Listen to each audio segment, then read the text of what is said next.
Hey, you want to stay safe on the internet, right? Luckily for you and fortunately for us, we have a fantastic sponsor of today's video that is supporting the Open Classic in Age of Empires 2 that can provide you exactly what you need. Surfshark provides a VPN, or a virtual private network, that will allow you to connect to the internet in a secure and confidential way. You can view it as a shield for your online information, where everything behind it is not easily visible or accessible to those who run into it. To give you an example of how this works, imagine you're living in the United Kingdom and you connect to a server in the United States. The VPN will send all your information with a different IP address, masking your real one, and suddenly every website you visit will see you as a visitor from the United States, which will keep your identity and location protected. And right now they're offering the amazing Age of Empires 2 community an incredible deal where you can get 83% off and 3 months for free by using the code TaToH, which obviously stands for the Open Classic. And the best part is that with just a single subscription, you can connect it to unlimited amount of devices. Besides staying safe online, you can use the VPN to bypass censorship, unlock different libraries, for example for Netflix in different countries and areas, and you can even find better prices online. There are a lot of features that I haven't even mentioned yet, and you can discover those by checking out the description of the video and taking advantage of the incredible deal that is 83% off and 3 months for free with the code TaToH. I would like to thank Surfshark for supporting Age of Empires 2 and the Open Classic. And now we move on to the video.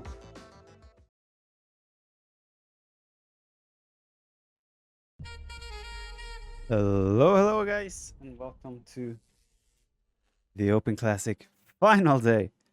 We have Yo against TaToH in the first semifinal. It's a best of 5. See who can advance to the grand final. The draft is already done. The map draft is done. They've just started the Civ Draft. Either way, Yo has picked Nomad and Land Madness as his home maps. Hideout is his ban. TaToH picking Arena, Gold Rush, and banning Atacama. The draft is happening live as we speak. So let's watch and see what the two players go for. Oops. There we go. How's it going, guys? Sans Oil, thank you for the 5 months. Sans Oil. Best Cinder Race, EU. All New Hampshire. Thank you for the 5 months, man. Good morning to you. Sleepy Keita, thanks for 14. Unseparator with the Prime. Loki AOE, thank you for the 9 months.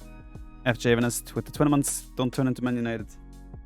Yeah, we'll see. Maybe we'll break the curse at some point. Vika Bishak, thanks for the 31 months. Grathrang, thank you for the raid. Hope you had a good stream. Your favorite to win today? Between TaToH and Yo, I think it's close. It's probably a 50-50, I would say. The whole event, Leary probably stands out as the favorite. But I think Jordan has a decent chance against Leary. And then again, if we go to the final, I think it will be a close match with Leary, Jordan. I mean, no matter who advances here, it's going to be close no matter what. So we have Spanish as first pick for Yo. Yo picking Spanish for Nomad right off the bat. He lost against me on when I had Spanish yesterday. So he wants to secure his own home map by the looks of it. Aztecs and Malians for TaToH. I'm not sure why TaToH prioritized Malians so fast, because Yo already picked his Nomad Civ, so it's likely that Yo would not take Malians anytime soon. So that's a bit of a weird rush in my opinion. Magars is probably for Land Madness. Malay probably for Arena. TaToH with Vikings and Mayans. Could be Arabia Civs, could be Gold Rush. Aztecs is also a potential Gold Rush Civ. Yo, Chinese being picked as number 8. That is very strange to me. Khmer also being picked here by Mr.Yo. Did I talk to TaToH about strats? Gave him some suggestions and recommendations, but we haven't gone too deep into strategy talk now. Just shared some thoughts. Teutons probably for Arena. Burgundians could also be Arena, but Teutons against Malay is probably not optimal. But maybe Burgundians could be TaToH's Arena Civ here. Try and compete with the Malay. Very fun tournament. Thank you for all, YP. Awesome, man. Glad you enjoy it. We're gonna cast the first set with Memb. So Mem will be the co-caster for the first semifinal. Second semifinal will have either Dave or Ornlu. And in the final, T90 will be joining us. So those will be the people joining us for the cast today.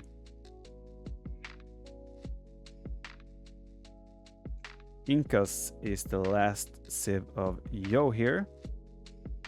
Don't really think that's a massive surprise either.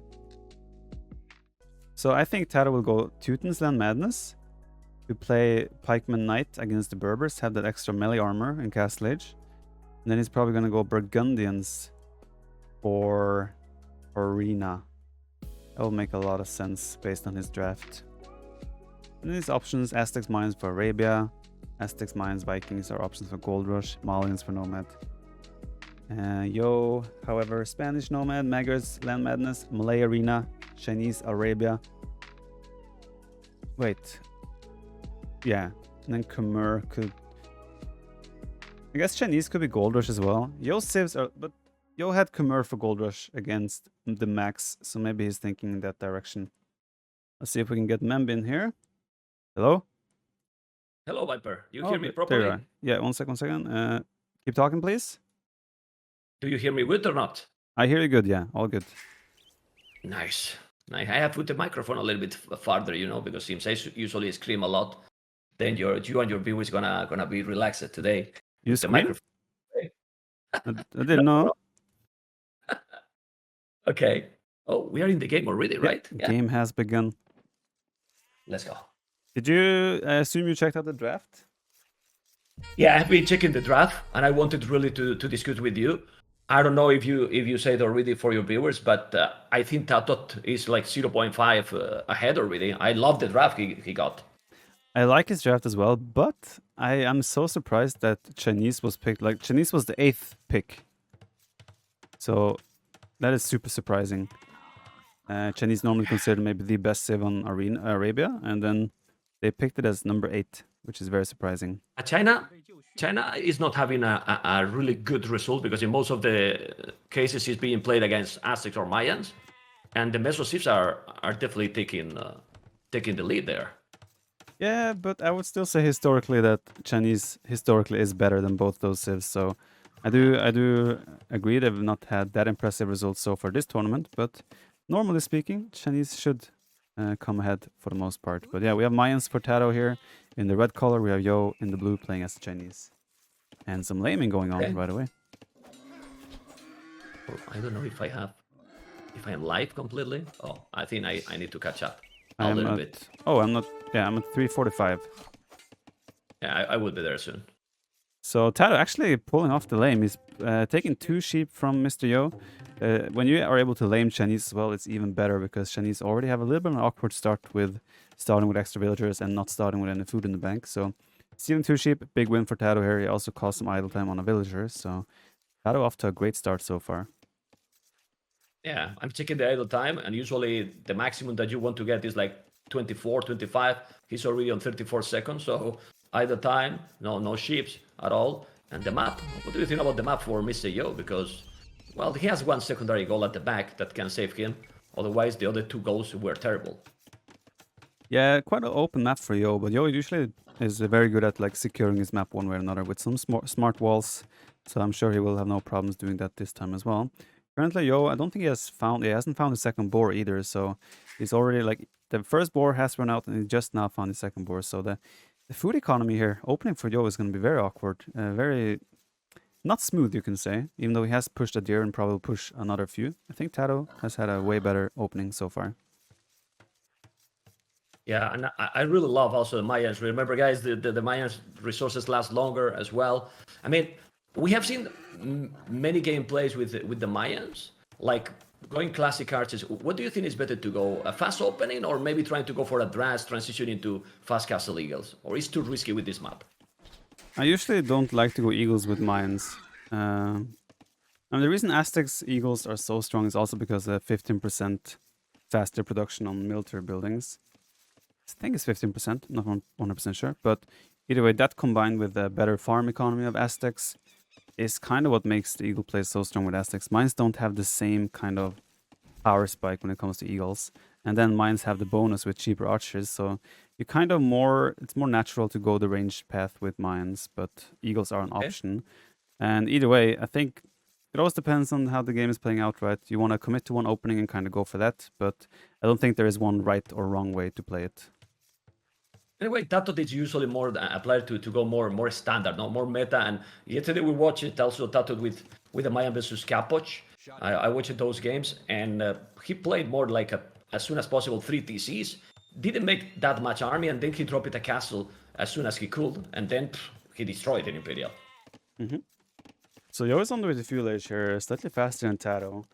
And looks to me like Yo wants to play Men at Arms, because the barracks is being rushed up quite fast. And he's moving 2 villas to gold. So Men at Arms opening for Chinese, which is something you don't see very often. But that is Yo's choice at the moment. TaToH looks like he's going for exactly the same. So mirror opening, and it's very likely that we'll see both players transition into ranges from here as well. So we're going to have quite a mirror match on our hands so far. Give me a minute, Viper. I need to increase you on my own. Okay. Talk to me now, please. Hello, hello. How's it going? Mic check. I told you 1, to talk, 2, man, and not 3. to whisper, man. Mic check. 1, 2, 3. Mic check. Check. 1. Yeah.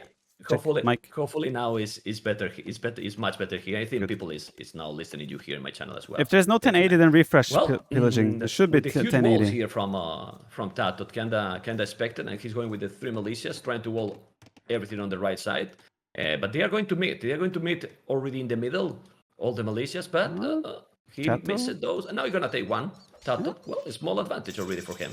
Yeah, getting some free hits, and TaToH just passing the unit. He doesn't care. He goes straight forward. He wants to put on the pressure on Yo's map, and just he knows where the militia of Yo are. So he just short walls now his main important resources, drops an archery range. So he wants to put the pressure with his own men at arms, and then transition into range behind. And very likely we'll see Yo do the exact same. But Yo's wood economy lacking a little bit behind.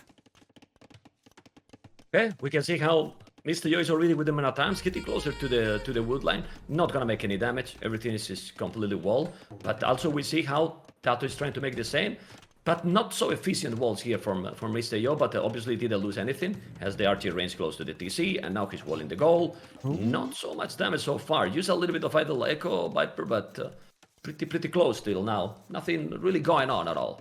Yeah, both players reacting. Oh, Yo's gold. Oh, the men at arms almost got in there, but Yo got there in time. Yeah, both players are reacting nicely with the short walls. Both players got the range up. And yeah, nothing really major has happened so far. They're both exactly mirroring each other. Biggest difference right now is the food income right now. If you see how many villagers they have on food, Yo, missing those sheep, only has 5 on food. That's 3 on the berries. And even one guy on the berry cannot drop the food because of his walls. So Yo's food transition is struggling a little bit here, while TaToH looks way healthier. In this situation, I always love to make this kind of question now that you are here with me. Look, it is really worth it to make the blast beat that fast. Maybe he needed a little bit more of farming, because he's going to probably make the blast beat, and either he has to sacrifice production villagers or he cannot make the fletching. Yeah, in this case, I definitely would have delayed fletching because of the situation the food is in, right? And again, Yo still hasn't fixed the villager on his barrier, which is... That's a lot of food in the long run. And the big difference in the build so far has been that Yo went for a second lumber camp. TaToH just stuck on 1 lumber camp. So I feel like TaToH got a way smoother transition because of that. And I mean, it shows as well. Look at his economy and compare. And Yo doesn't even have wood upgrade. Yeah, well, and... Oh, that's crazy. I mean, but look at now. No wood upgrade, cannot make fletching. He almost cannot make even a village. Now he's gonna make it. If he's doing a village, still no fletching at all. For that, I think doing a little bit more farming. Look at that village on the mill. He's there stuck for how long already? Probably like 2 minutes. Like since the men at arms came in there, pretty much. So early in feudal age. So he's been stuck for over 3 minutes at this point. Yeah, and the problem is that when you click here, the idle button, it doesn't detect it because it's stuck. And now let's see the button there on the goal. Yeah, got cleaned up quite easily there. Nice defense by Yo, not taking any damage, but the men at arms have kind of played their roles. Both the men at arms just bought time while they're trying to transition. But yeah, like I've said before, I think TaToH's transition is just way healthier, and his economy is looking Way better setup for going into the next phase of the game compared to Yo, who still, he's doing fletching now, but he still doesn't have double bid-axe. And at this point in the game, double bid-axe is something you could easily forget, because it's already so deep into feud ledge. Hyper, let me make some questions, man. I was going to ask you why they are doing usually the meta times, and then you make the answers always before I make any question, man. You explain everything. Stop a little bit, Viper. Okay, I'll stop explain explaining everything. I was thinking the question, and I said, oh, come on. Viper is telling a guy, and he's explaining everything. Okay, Viper, I let you go. I watch it. You let me go? Okay, bye-bye. Yeah, let's go. No, but now jokes aside, the economy looks, I mean, this is the craziest also with these civilizations. Their resources are looking pretty similar. Now we see how it's exploding a little bit the economy for TaToH. Look at the food, look at the gold. Yeah. I love these capture rates because, well, you can see pretty much everything, how it's going. And then dropping a market is maybe a possibility to balance because usually with the Meso Civ, we see how most of the players gather a lot of gold with the Meso and market balance the economy and then go up. It's kind of very common though, especially because if you want to go Eagles, you want to put a lot of Eagles on gold anyway. You don't need that massive amounts of farms. TaToH now doing a second lumber camp, so he's going to get a lot of wood income soon. He might have to fix that. Yeah, probably the market will be logical for TaToH, considering the wood count he's going to have. 2 ranges though for Yo. TaToH is only 1 range, and yeah, there's the market as we see. But TaToH might be over-aggressive here, because Yo does have the numbers at home. Okay, let's see, because for now, I mean, we're talking how much they can do, but the damage has been used the many times. KD, 3-3 Viper. So they didn't take any villager. The economy, but look at that economy now. I mean, TaToH is gonna go up to Castlage already. He dropped the market. He's buying the resources, and he's on the way to Castlage in 18 minutes. He's gonna be so quick, like 20 minutes. Couple of minutes advantage. Do you think gonna be able to go Castlage earlier, Mr.Yo, than that? Well, it's gonna be a big time window for TaToH to do damage, right? The big thing is, I mean, this all stems from the opening where Yo lost 2 sheep. He didn't find his boar fast enough. But TaToH has to place the house fast. The archers are coming and they're following, and TaToH, he does react nicely. And also another thing to point out is that Yo went for a second range earlier than TaToH, so that's also slowed down the food income a little bit as he has been making so many skirmishers. But yeah, TaToH is gonna probably be Castlage before Yo even clicks up, and that's gonna be a scary time window. If I was TaToH, honestly, I would even consider deleting the wall and go for the counter attack. And look what TaToH's doing. Yeah, this is what he's going to do. But he spotted. Look at Mr.Yo with the scout. The value of the scout, to not lose the scout. He can see those archers coming. I don't know if he noticed. I mean, he passed through these. I think it's auto-scouting, man. And he's now going forward. I think it's auto-scouting. The scout is just going back and forth and stopping and going as if it's auto-scouting. I don't think he saw it. Like, it was in his vision, but he didn't actually physically see it.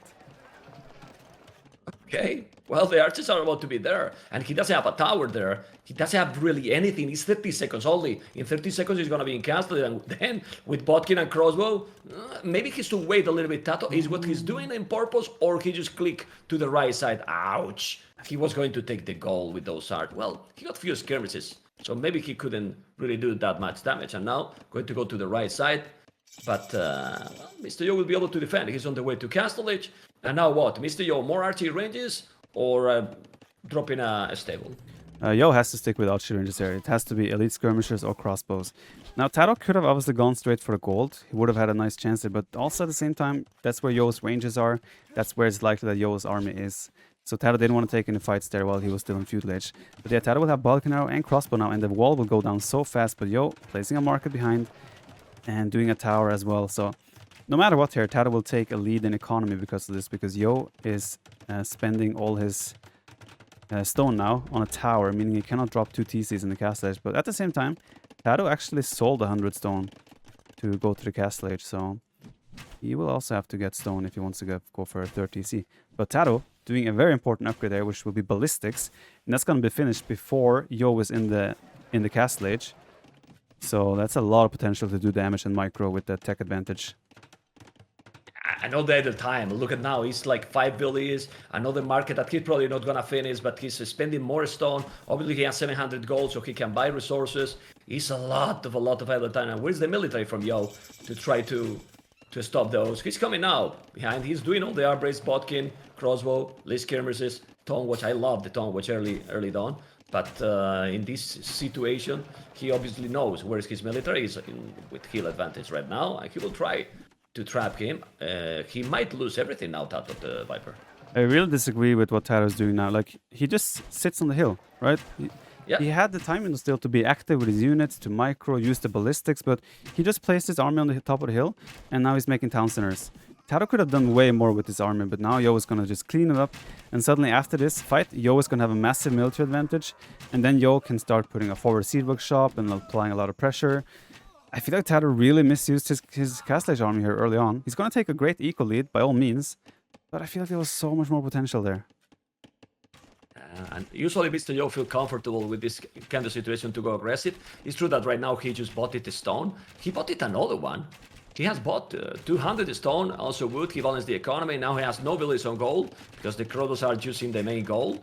But maybe he's not going to be able now after this crossbow. You can see Viper, like what you were telling. He's there with the crossbows and look, he made him move completely. It was a little bit of a waste, as you mentioned, but well, he is stabilized now. Mr.Yo as well, and TaToH, well, TaToH is sit down on 3 TCs with Bozo as well. He's still with the advantage, in my opinion. Guys, if you don't have 1080p, refresh the stream and you will be fine. Yeah, you're on point there. TaToH was a very nice move by TaToH there with the second army coming to the gold of Yo. And the good thing about that in particular is that it's going to slow down Yo's... If Yo wanted to go for a continued push, it would have slowed down a lot because he wouldn't have the gold to make mangonels, etc. However, we can see on TaToH's side of the things, he still has a lot of crossbows, and he has already 2 mangonels ready to defend. So even if that pressure was coming, TaToH looks fantastic to deal with it. Yo, however, did buy the stone he needed to add the 2 extra town centers. So we're entering a mid game where it's very, very close, where TaToH has a slight lead. But now what? Because oh well, the answer is there. Siege workshop close to TaToH base, but TaToH has already 3 mangonels on the way. Is that too many mangonel, Viper, or you agree with that? Because, well, when you invest a lot, obviously you sacrifice some economy, but also potentially if you lose them, then, well, I don't know. I think maybe he should wait a little bit to see what is coming, because 3 mangonels already is quite a lot of resources. I like that his mangonels, but I feel like he should use them, right? Bring them with your crossbow, and then you can start attacking. The way it's right now, it's just he has mangonels sitting inside his base and not really doing anything, right? But if he had like 2 mangonels out with his 8-9 crossbows on the left side, then he could have moved across the map, maybe put some pressure, deny the zero shop coming in now, which he obviously doesn't know about. But trust me, TaToH knows that this is the way Yo plays, and he will be expecting this. Okay, I trust you, Viper. I trust you. Yeah, you should.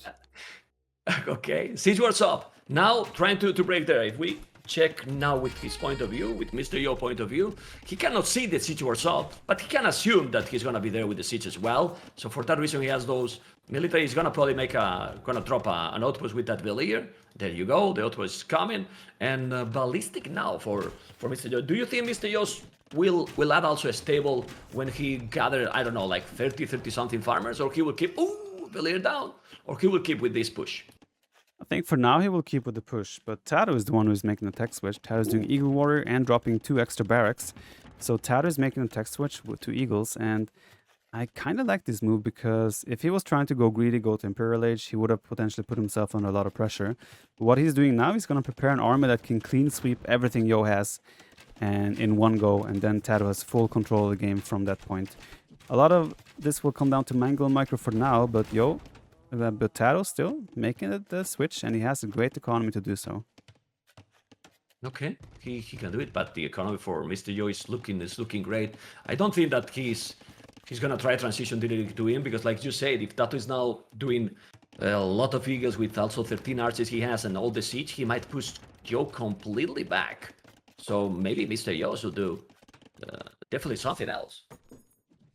Well, Yo he has nothing that implies that TaToH is going eagles yet, right? He doesn't see anything that says so. So Yo for now just continuing with the range production, and there's only 11 crossbows, and the 13 skirms don't do anything to the eagles. Maybe some like mangonels do a lot of damage to eagles if you hit, right? So with some correct micro, mangonels could also do a lot of damage to the eagles, but we see a stable coming down from Yo as well on the front here. So yeah, Yo is not planning to ease off the pressure at all.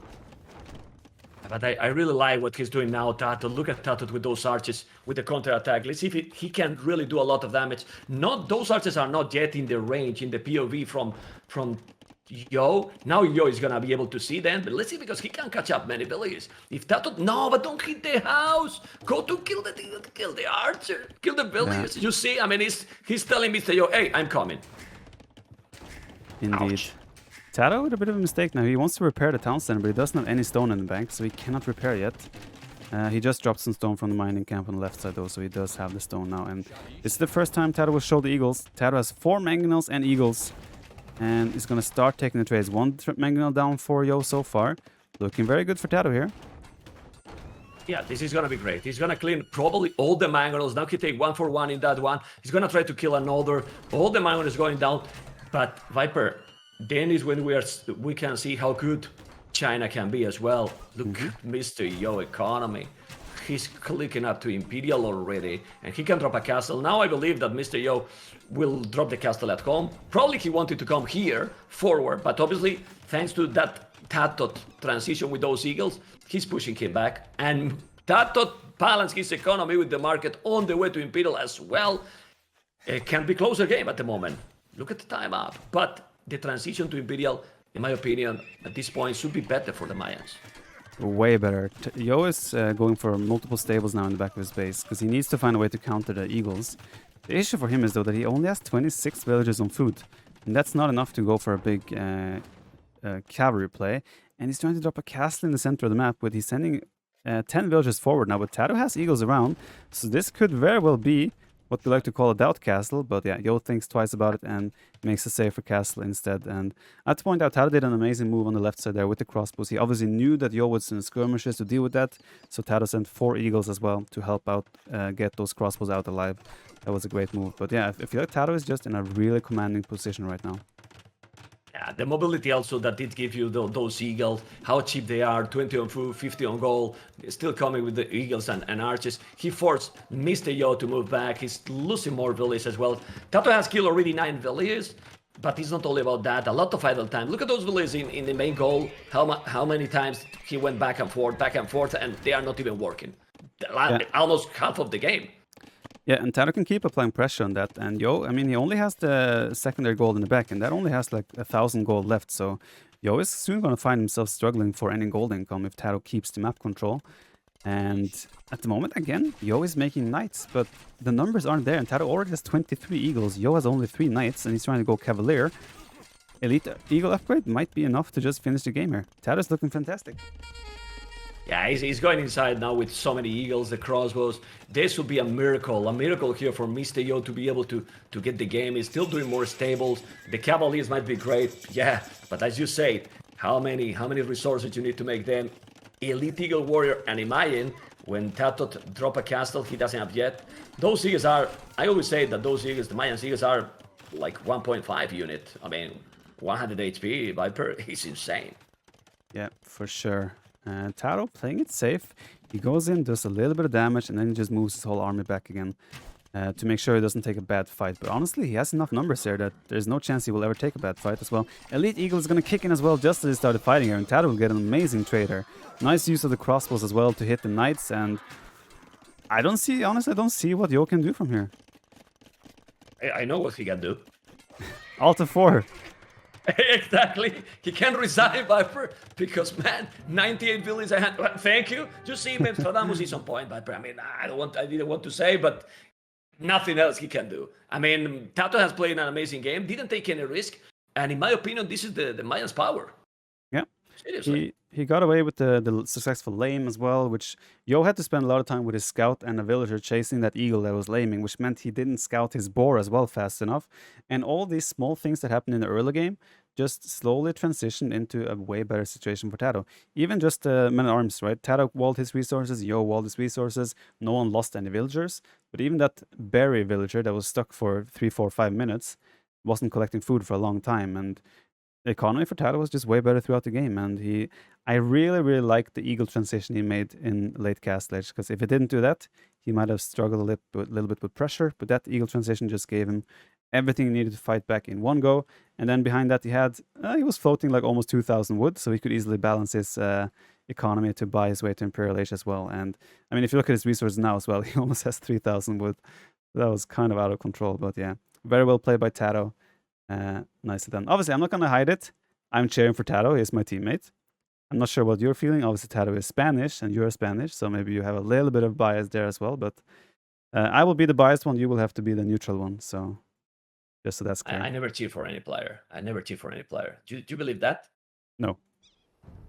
But you do a good job hiding it. Okay. No, but honestly, I always want to see the best games possible. Obviously, I have always my favorite, you know, but I always want, for example, in this kind of series to see a 3-2, 2-3. You know, I hate those the 3-0. I mean, like everyone else, no. But I wanted to ask you about the Meso civilizations and the Chinese. I mean, the tournament is the Open Classic tournament, you know, but the meta right now seems to be slower than probably was back in the days. I'm not sure because we didn't see probably all the games, but as far as I remember, all China versus Meso is a loss for China. Jordan beat Meso yesterday against Nikov with China. Oh well. So that was at least one win. Sorry, but I have to. I mean, don't remind me that game. I don't know if you watch it. I almost hit my microphone when Nikov resigned. Yeah, man. I mean, seriously, Viper. Yeah. Like, I mean, if you can come back with a civilization, that's it with Mayans, you know, because of what transition they have. He was ahead 5 villages, and the population was literally 2 population difference, and nobody was like even going to be. I was like, really, and I don't know, like, I still think that Mayans is so strong for these matchups, and Chinese, do you really need to go so aggressive? We can go, for example, in the games you were doing. I know it wasn't not Mayans. We were talking before about the games you played yesterday, but you took a bad battle, and that's the problem, you know. But till that moment, I don't know how did you feel yesterday. You were playing amazing that game. Yeah, I feel like I should have won that game. Even that fight, I think I should have won that fight if I just microed. I just let all my units fight because I thought I was winning the fight. If I just like pull my knights a little bit more back and micro my crossbow, you know, hit and run, I think I would have very likely won that fight. But since I let them all spread out and fight, my arrows were also spread. Like, crossbows numbers are good when you one-shot units. But I just let all my crossbows shoot, so they shot like... So I had 30 crossbows, and they all shot at like 15 different targets. Then you don't kill units fast. So it was definitely a mistake on my end in taking that fight in the way I took it. I think taking the fight was fine, but the way I took the fight was not fine. But I mean, that's the issue. I was talking with that's the thing with Eagles. When you take one bad fight, it just snowballs out of control so fast. I was talking with TaToH this morning about the situation of that game. I mean, the players, when you are playing, can you really realize how was the current situation? Like, I don't know if you know how it was the game at that point, but the players can realize that, for example, at some point, well, at the point that you took that battle, you were like 20, 30 villages ahead. Do you really realize that you are ahead? I mean, how the players feel about those moments? Because you are playing, you see the score, you know that the score in the E is kind of tricky, but did you realize that at that point you were that ahead or not? Yeah, for sure. I was making comments during the game as well. I was like, if I lose this game, was like, then that shows how strong Eagles are. And yeah. No, I definitely knew I had a lead in villager count and position as well. Like, I should never lose that game. It was a very poor execution. Let's move on.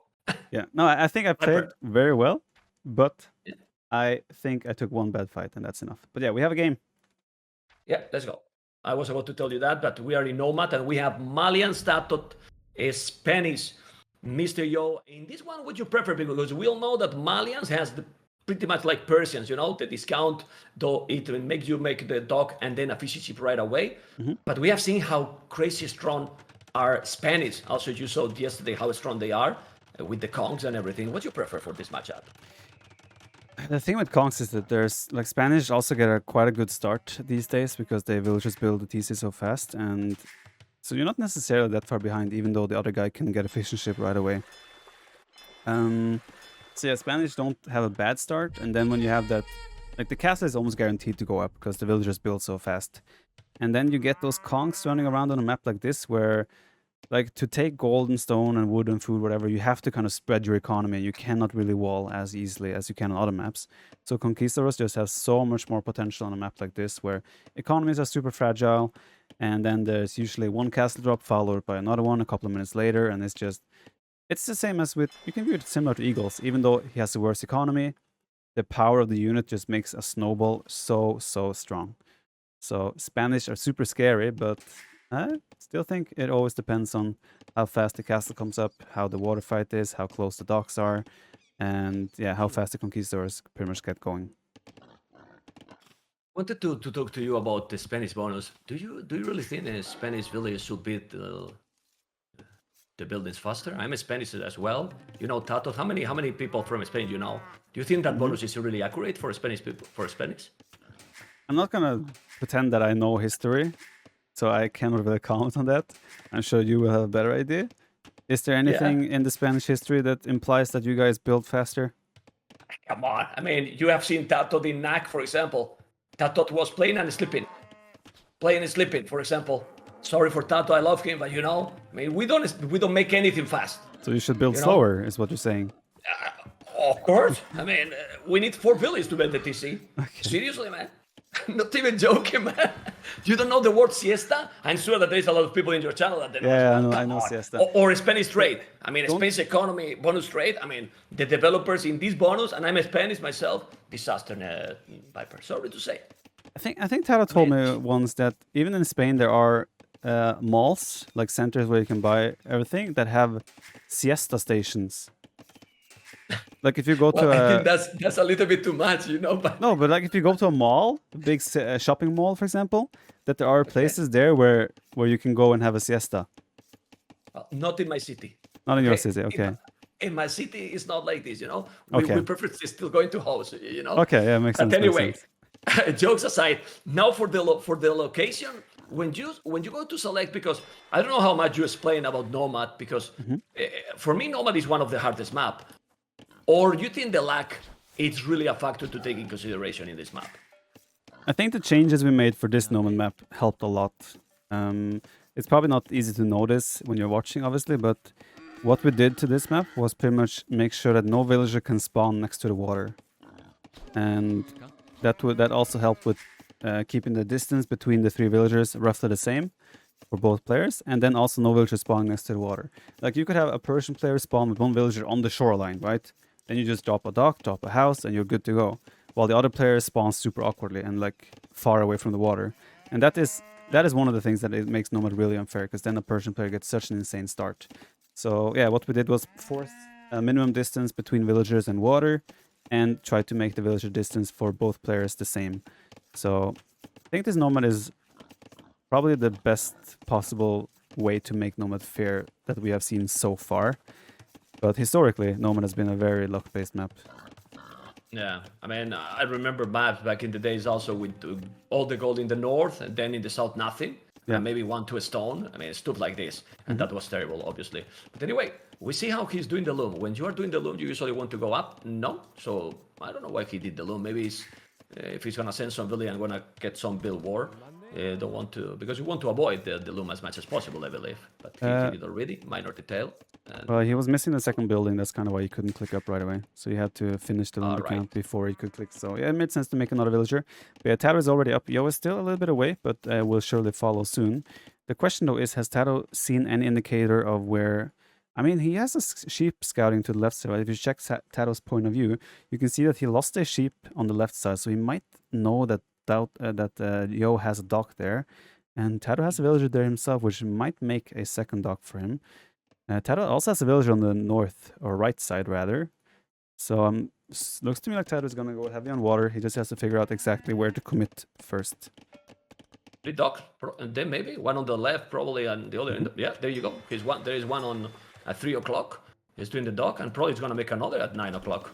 Oh my god! Oh, he can see the villager now, Mr.Yo as well. But no loom, no loom. Let's see if TaToH is gonna see it. TaToH.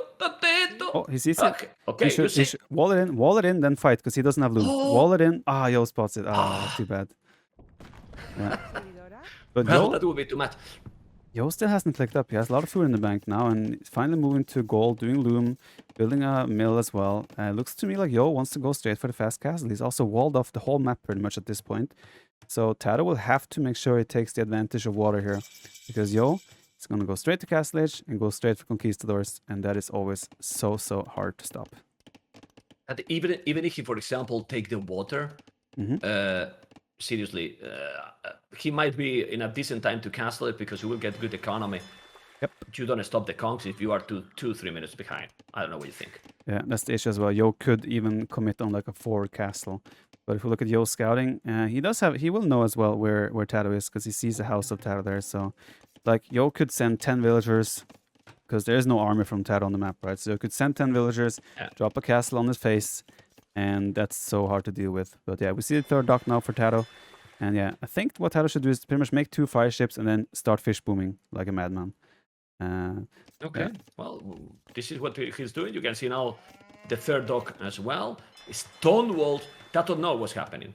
I mean, TaToH know what is coming. He read the game really well. You can see how he's gonna make the stone wall probably all over the map on the right side. Also, after that house, probably he's gonna make even stone walls as well. Well, he will need a stone wall, but honestly, if you check Viper, not really bad map for make the stone walls. Yeah, except the left, he's gonna wall it now. Indeed, and if he's lucky, Yo makes a defensive castle. Like, stone walls don't help if the castle is on top of the stone walls. Then it goes down anyway. Yeah. So if Yo makes a defensive castle here, I think that's a very good situation for TaToH. But I think TaToH made too many fire ships still. He has started fish booming now, but he didn't need 4 fire galleys to deal with this. So I think that's a bit of a mistake from TaToH. But yeah, he finds the fishing ships now, so that's going to hurt Yo's economy a little bit. But then again, Yo has fished enough to the point where he can go to the castle edge easily. And TaToH will just now have to figure out how he's going to respond. One question here. Why the pros always move? He has 6 fishing ships and he has only 1 fire galley. Why do you move all the fishing ships? Why you don't move the one that is being attacked and then the others can still fish? Like, it happens most of the times. Obviously not to everyone. But you see, I mean, he's moving 5 and there's only 1 galley. Yeah. Well, Yo wanted to move everything to the corner, and TaToH might have like passed him without finding them, and then he could start fishing again, right? That's probably what Yo was trying to do. But yeah, we have Yo on the way to Castle Edge, 2 minutes away now. And Yo also has 8 cows gathered. He has found 8 cows. That's a lot of food, and he's still taking boar, has deer nearby as well. So even losing this fish, Yo is still gonna probably have a very healthy food economy. But yeah, so TaToH has some houses on the front which are still quite weak. But he might have to consider walling behind them as well. But yeah, question still remains, what is TaToH actually going to do to deal with the conks? Does it go monks? Does it go crossbow, skirm, camel? You'll have to find out. I like what Yo is doing as well. Sneaky dock right next to the dock that he just got out of TaToH. So he can make some fire galleys as well to attack TaToH's fish, and he can start to fish himself with whatever he has left. Very nice. Also, we have to remind to the viewers that one petard, Viper, if he's still in feudal age, he break the walls. So the walls, the stone walls are nice, but they're still in feudal age. They are much weaker. So the aggression can be real. It doesn't feel like Mr.Yo is gonna go forward. He probably should have sent villages already. No. Okay, he's gonna send it now. I think it'll 4 villages, but yeah, go. I think he'll build it at the wall where his villager is at, right? I think like sending 4 villagers and build it on the outside. That would be too YOLOs. I think we'll delete 2 palisades and build a castle pretty much in that spot. He's doing war galley first. 4 idle villagers now. Okay, he goes out a little bit. Okay, this is... A little bit. This is so greedy by Yo. He has 4 villagers and he's gonna go for a forward castle drop with 4 villagers. Yeah, that is... And... it's mind-boggling. It's just so risky. Well, he trusts in the Spanish, you know? I mean, we were talking, he trusts in the Spanish power, but I don't know if 4 villages, even with the Spanish bonus, is kind of too much, because he can also, the problem is he has no stone. Even buying 100 stone, TaToH cannot make a tower, so he will need to buy 200. The castle is going to be on his face, but as you say, imagine that castle is denied. Yeah. But what is he doing? He has no... He doesn't have the stone, right? What? Okay, he's doing now. He was prioritizing fire ships before, so he had to upgrade the fire ships, and he's killing some fish of TaToH now, forcing some fish to run, and now the castle comes up. And I mean, imagine if TaToH just had a stable and made like 3-4 scouts first to make sure he cannot get forward castle dropped. and then transition to cast stage. His cast stage time wouldn't have been that much slower, and he would have potentially killed all the villagers. Oh, this is gonna be so hard though. Yeah, he's gonna be difficult, but now what is the next step for TaToH? He doesn't have a barrack, so he need to make double monastery maybe? Yeah, very likely that's gonna be the approach, and he also bought 100 stone, so that's either for... It's very likely just to drop a secondary town center. The issue for TaToH is that behind the stone walls, he only has 1 gold and 1 stone. So in time, he will have to transition no matter what. Yeah, can siege your sub right away. Like you said, he has a corner that is really big in theory, but resources not that much at all. Obviously, TaToH is doing the monastery right away. He's gonna make a second one probably as soon as he can. I don't know. He's doing guild nets. He's doing war galley upgrade. War galley upgrade is always needed in case that Mr.Yo is like he's doing now, taking the fish. But now he's gonna save that fish. Otherwise, he will be very bad with the economy. He's gonna make mangonels. A couple of mangonels there, maybe even a ram when you are in this kind of situation. University, he's gonna go towers? Not impossible. That's a TaToH thing to do for sure. Yeah, he's doing 1 watchtower already. And he's expecting the magma pressure, obviously. And guard towers deal very nicely with that, so I really like this move. TaToH has the garrison, loses 1 villager. But that is alright. But yeah, TaToH will end up having to do multiple towers here to defend every angle. Fletching coming in as well. And the thing is, he needs to also make sure he gets to use his fish boom as soon as possible. And he is doing so. Even Yo is actually fishing as much as TaToH is right now, almost. So he will have to make sure he gets the water that he invested so much to take. And the issue I see right now is that Yo is going to stay 1 town center. And Yo is preparing already stone towards the 2nd castle. And that can be so hard to stop. Nah. Well, it's the right play, and he has done this many times. He's probably the best play with the Kongs in this situation. Even more when you can feel, or he can feel that TaToH is corner. Like if he's doing another castle there, TaToH need to go away from that area as soon as possible because he won't have any resources to collect. Yeah, but I really like that TaToH has done guard tower now, and Bodkin arrow is going to come soon as well. And TaToH has started adding more fishing ship as well. So if he gets up to like 12, 13, 14, 15 fishing ships, this economy is going to be amazing. And with guard towers, I don't think Yo can push this in the castle age unless he drops another castle. Yeah, but it's a smell a castle exactly where the Mongol is right now. And when he break there and he go in and see that there is the goal, most likely he will do it there. But right now it's nice for TaToH because his opponent cannot see the goal. But now he's going in with the Kongs. The Kongs are going there. Yeah, he gathered all those villages in the tower. There's few monks, and that's the next step, I believe. No, he's doing a town center. So right now he's doing some economy. Do you agree with that, or do you think that will be better to go right away for the castle? I think the issue for Yo with going for economy now is that I think TaToH will go to Imperial Age.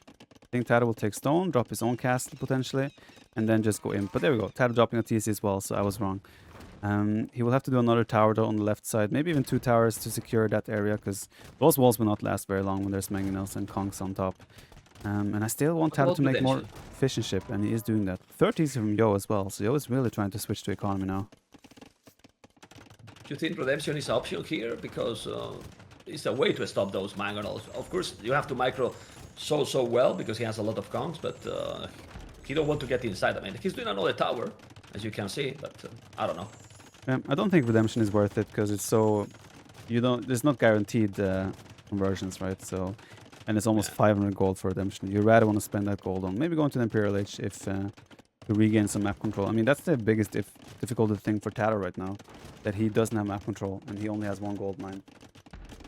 So when he's doing Bodkin arrow now, and if he can get that fish boom going a little bit more heavy, then he can start thinking about the Imperial Age. And I feel like that's TaToH's best winning chance here to try and deal with this. Well, with those towers and ballistic, Mr.Yo can't do anything anymore. Yeah, like nothing. Yeah, indeed, very nice respawns from TaToH, but at the same time, TaToH has to be careful here. Ooh, gets just in the tower. But TaToH needs to find a way to regain map control, and that's the key thing for TaToH right now. I think he has enough towers to be safe, so for him he needs to think about what's the next step. And he's making another fire galley. I'm not sure why he's making more fire galleys. Castle coming, Viper, I think. Sorry that I interrupt you, but those those four villages were coming scared, but no, he's taking out the deers. But like you said, he need to go outside. Like the Kongs are now in. Again, is trying to raid. Maybe he's gonna take some fishing ships. If he's not going outside soon, I wouldn't be surprised that Mr.Yo is walling even TaToH in. Yeah, I don't think walling him in will work though, because TaToH can always drop his own castle soon, right? He has 200 or 300 stone in the back. Oh, Yo picking off one monk. He might lose some conks in return though, because there's ballistics on both the towers and the town center. But yeah, those conks are so tanky as well at the same time, so... yeah, but TaToH's building up stone. He will drop his own castle. Question is just where? And I still feel like TaToH's best way of winning is to go for a fast Imperial Age and try to take back map control and then find the right army from there. Okay, let's see if he will... Well, he has 24 on food, which is quite a lot, even more when you are not really doing units, right, Viper? He's just doing villages. He's not doing anything else for now, so you can reach Imperial in a decent time, in a good time. He has 400 gold as well. I don't know where he's gonna make the castle, Mr.Yo. He's taking too much to make the castle, 800 stone, or maybe he wants to balance the economy and go to Imperial himself. I don't know, but he's getting a lot of stone already and not dropping a castle. Yeah, I'm not sure. I don't see where a castle drop would make sense, though. Obviously, he can drop the castle where the conquistadors are now, but he might also think that TaToH could do a fast imp and just take out those castles with trebuchets in that case. But yeah, we see 5 vills come forward and he's going for the castle on the gold of TaToH. But look at TaToH's resources. He's getting ready for the fast imp, and he almost has stone for a castle as well. I do like the situation of TaToH here. Well, you have to, because he's also 8 villages ahead. This is not the typical situation, right, Viper, that you go, okay, he's super fast to win, but you have 50 villages, your opponent is 18. No, it's just the opposite here. He still have also more economy. And then we have to remind the viewers, University, from Malians, super fast. You can go chemistry, bombard cannons, and boom. Indeed. I think he will... Look at those economy. Yeah, I think TaToH will have to... Like, he dropped the barracks in a range now, so range seems to be the approach. Does he not have a second building? Oh, no, he has. Yeah, he's on the way to Imperial Age, and he's almost ready to drop his own castle. The question is, where will he drop his castle? I personally think he should drop the castle in front of his base, where he built the tower, so on the right side. But I think he's gonna go for the hill, just to be safe. Yeah, it's a safe castle, but I think he could have been more adventurous. But of course, it is safe, and looks like skirmishers is gonna be his way of defending this. So trebuchet skirmisher opening, by the looks of it. Well, I don't know, but then now, what is Mr.Yo going to do? Because Mr.Yo can save resources to go up to Imp, or he will have to commit and make maybe, I don't know, many stables and go light cast knights to try to take the Imperial army already for TaToH. The bad thing for TaToH is that they don't have Bresser, you don't have the +3 for Malians, so maybe it can be okay that castle. What do you think, Viper? What is the approach for Mr.Yo for now? Well, first off, Yo is diving in with his conquistadors. There's not too much for him to do, though, as there aren't too many villagers on the right side, but still, he was diving in, and there should be 5 conks that TaToH should be able to clean up as soon as he wants to. Yo added a 4th thesis, so he's definitely still on the booming track, and Imperial Age will be quite a while away from him still. Yeah, maybe dropping a couple of stables and just committing on the castle age play with like light cav and conquistadors could be an option, but very likely Yo will lose his 2 castles, and the issue for Yo is that he has 3 town centers in the center of the map, where TaToH will continue his push. And TaToH even sneaking a town center on the left side. I like that. I mean, those 3 town centers, he can be with 1 TC push soon, Mr.Yo, because he should have done those town centers far from the action. Probably he's not expecting that now he's gonna be Imperial Age, but we will see. Military army also for Mr.Yo, only 6. 3 conks, 1 monk, now 4, and the run. So, this situation, it's really, really nice for your teammate, Viper, because, I don't know, can be for a 2-0 against Mr.Yo in the semifinal, and try to come back from a 2-0. Yeah, but TaToH has to make these minutes count, though, because even though he has a healthy economy, he's still actually, even though it says that he's only 9 villagers behind, he's actually 30 villagers behind. The only reason he's close is because he has 17 fishing ships, and the fishing ships get less effective as the game goes on. So TaToH will really have to make these next few minutes count in order to make sure he regains the map control and puts the pressure, and Yo even adding a 5th town center here, and Yo is not too far away from clicking up to Imperial Age as well. The TC at the back, Viper. He found it. He found it, the TC. Yeah. Oh my god. And why like, how many billions on goal he has now, TaToH, Viper? That's not a big issue for him though. He will take that gold income back when he takes out the castle, right? So the gold will come. He knows that, but the thing is, TaToH will have to find a way to regain map control, and Yo is on the way to Imp, and Yo will have a better land economy, and he will have a better transition. What seemed like probably looks healthy for TaToH probably is not as healthy as we may have thought. The fishing economy gets worse exponentially as the game goes on. Land economy gets better exponentially as the game goes on. And Yo has a very, very, very healthy land economy. Yeah, but that economy, as you say, it can go down. Now he is attacking Town Center in the south with the skirmishes. He need to go with the traps. He will probably make some pikes right now. I don't know. His spear, well, he's doing the pike one upgrade now. And what army Mr.Yo is going to do? The score is kind of scary, but do you think that that's the real difference in the game? Well, Mr.Yo has no army at all, 4 military. Yeah, right now Yo is not committing. He's making a second safe castle now in his base with just 1 villager. Yeah, we haven't seen this commit. Like, he has to commit on a army type soon, and he's doing cavalry armor upgrade. So paladin maybe is what Yo is thinking about here. But TaToH is already making the piking switch, and TaToH and also Malians have fantastic camels with Farimba. So if TaToH can get on top of gold, he will have some decent transitions to make here. But again, he just has to make these next 2 minutes do a lot for him. Second castle about to go down for Yo, and then TaToH can start working on the economy. And how many farms does Yo have? Yo has 20 farms in the middle of the map, and that could all disappear very soon. Yeah, a lot. In total, 52. Those farmers are almost, yeah, in the middle of the map. A lot farms, as you say, 20 farmers. Now where he's gonna make? He has a stone to make another castle. He should make the castle there, in between those 2 town centers, to gain time at least, because you don't want to lose all this economy. But then you can also lose that castle if you make there. No. He's doing at the back. He's doing at the back the castle. He knows that he need to move all that economy. He's going back to 9 o'clock to make a lumber camp, but there's gonna be TaToH as well, so he's gonna find it. He's doing chemistry right away. Probably he want to put some bombard cannons there to stop the trebuchet. And how many knights he will need? Well, cavaliers to stop these pikes. For TaToH is 21 with the +4 incoming. He will need quite a lot of army, Mr.Yo, Viper, to stop this pike and trebuchet from TaToH. Yeah, and Yo currently is just making light cav upgrade. Of course, he's doing chemistry. That could be for bomb cannons, could be for hand cannons even as well. But for now, he's just switching into light cav, and he just lost a sizable portion of his farming economy. TaToH with a really healthy population lead as well, 40 population ahead. Now, a lot of that is on water, but still, population is population. And yeah, TaToH's looking very, very healthy. Yeah, and also those kind of cannoneers and are not gonna be super strong, I believe, because, well, +7 armor for those spikes. They might hold. 2 town centers down. Now a castle on the other TC. Trying to recover all the map and doing effectively Mr. TaToH with 63 military. Yes, he's not paladins, he's not Farimba camels, but 28 pikes, 19 skirmishes, trebuchet, bombard cannons on the way. Here, the problem for Mr.Yo is the time. He doesn't have time to mass army, Viper. I have to point out as well, TaToH is doing a fantastic job. He knows as well the fish will get worse, and he has made over 20. He's made 24 farms himself now. So even though the fish is getting worse, he's also preparing for the land switch on the economy, and TaToH just taking complete center control now. There's a lot of resources there. There's gold on the right as well. And suddenly we have to look at this and think, where's Yo gonna get gold? Yeah, now he will be the one who has no gold. Well, look at those pikes. He's still also... He can't kill the pikes. There's the castle, and they're still trying to repair.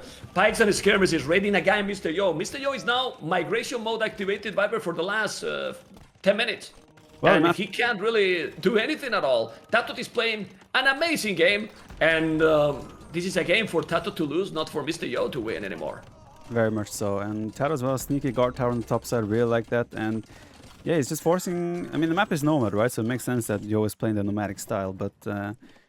yeah, Yo just has to react so much now. He's making the hand cannoners as we predicted, but TaToH has already a healthy amount of skirmishes that can deal with these low amounts of hand cannoners. And with the pressure on the left side as well, TaToH still very healthy population while Yo is trying his best to react.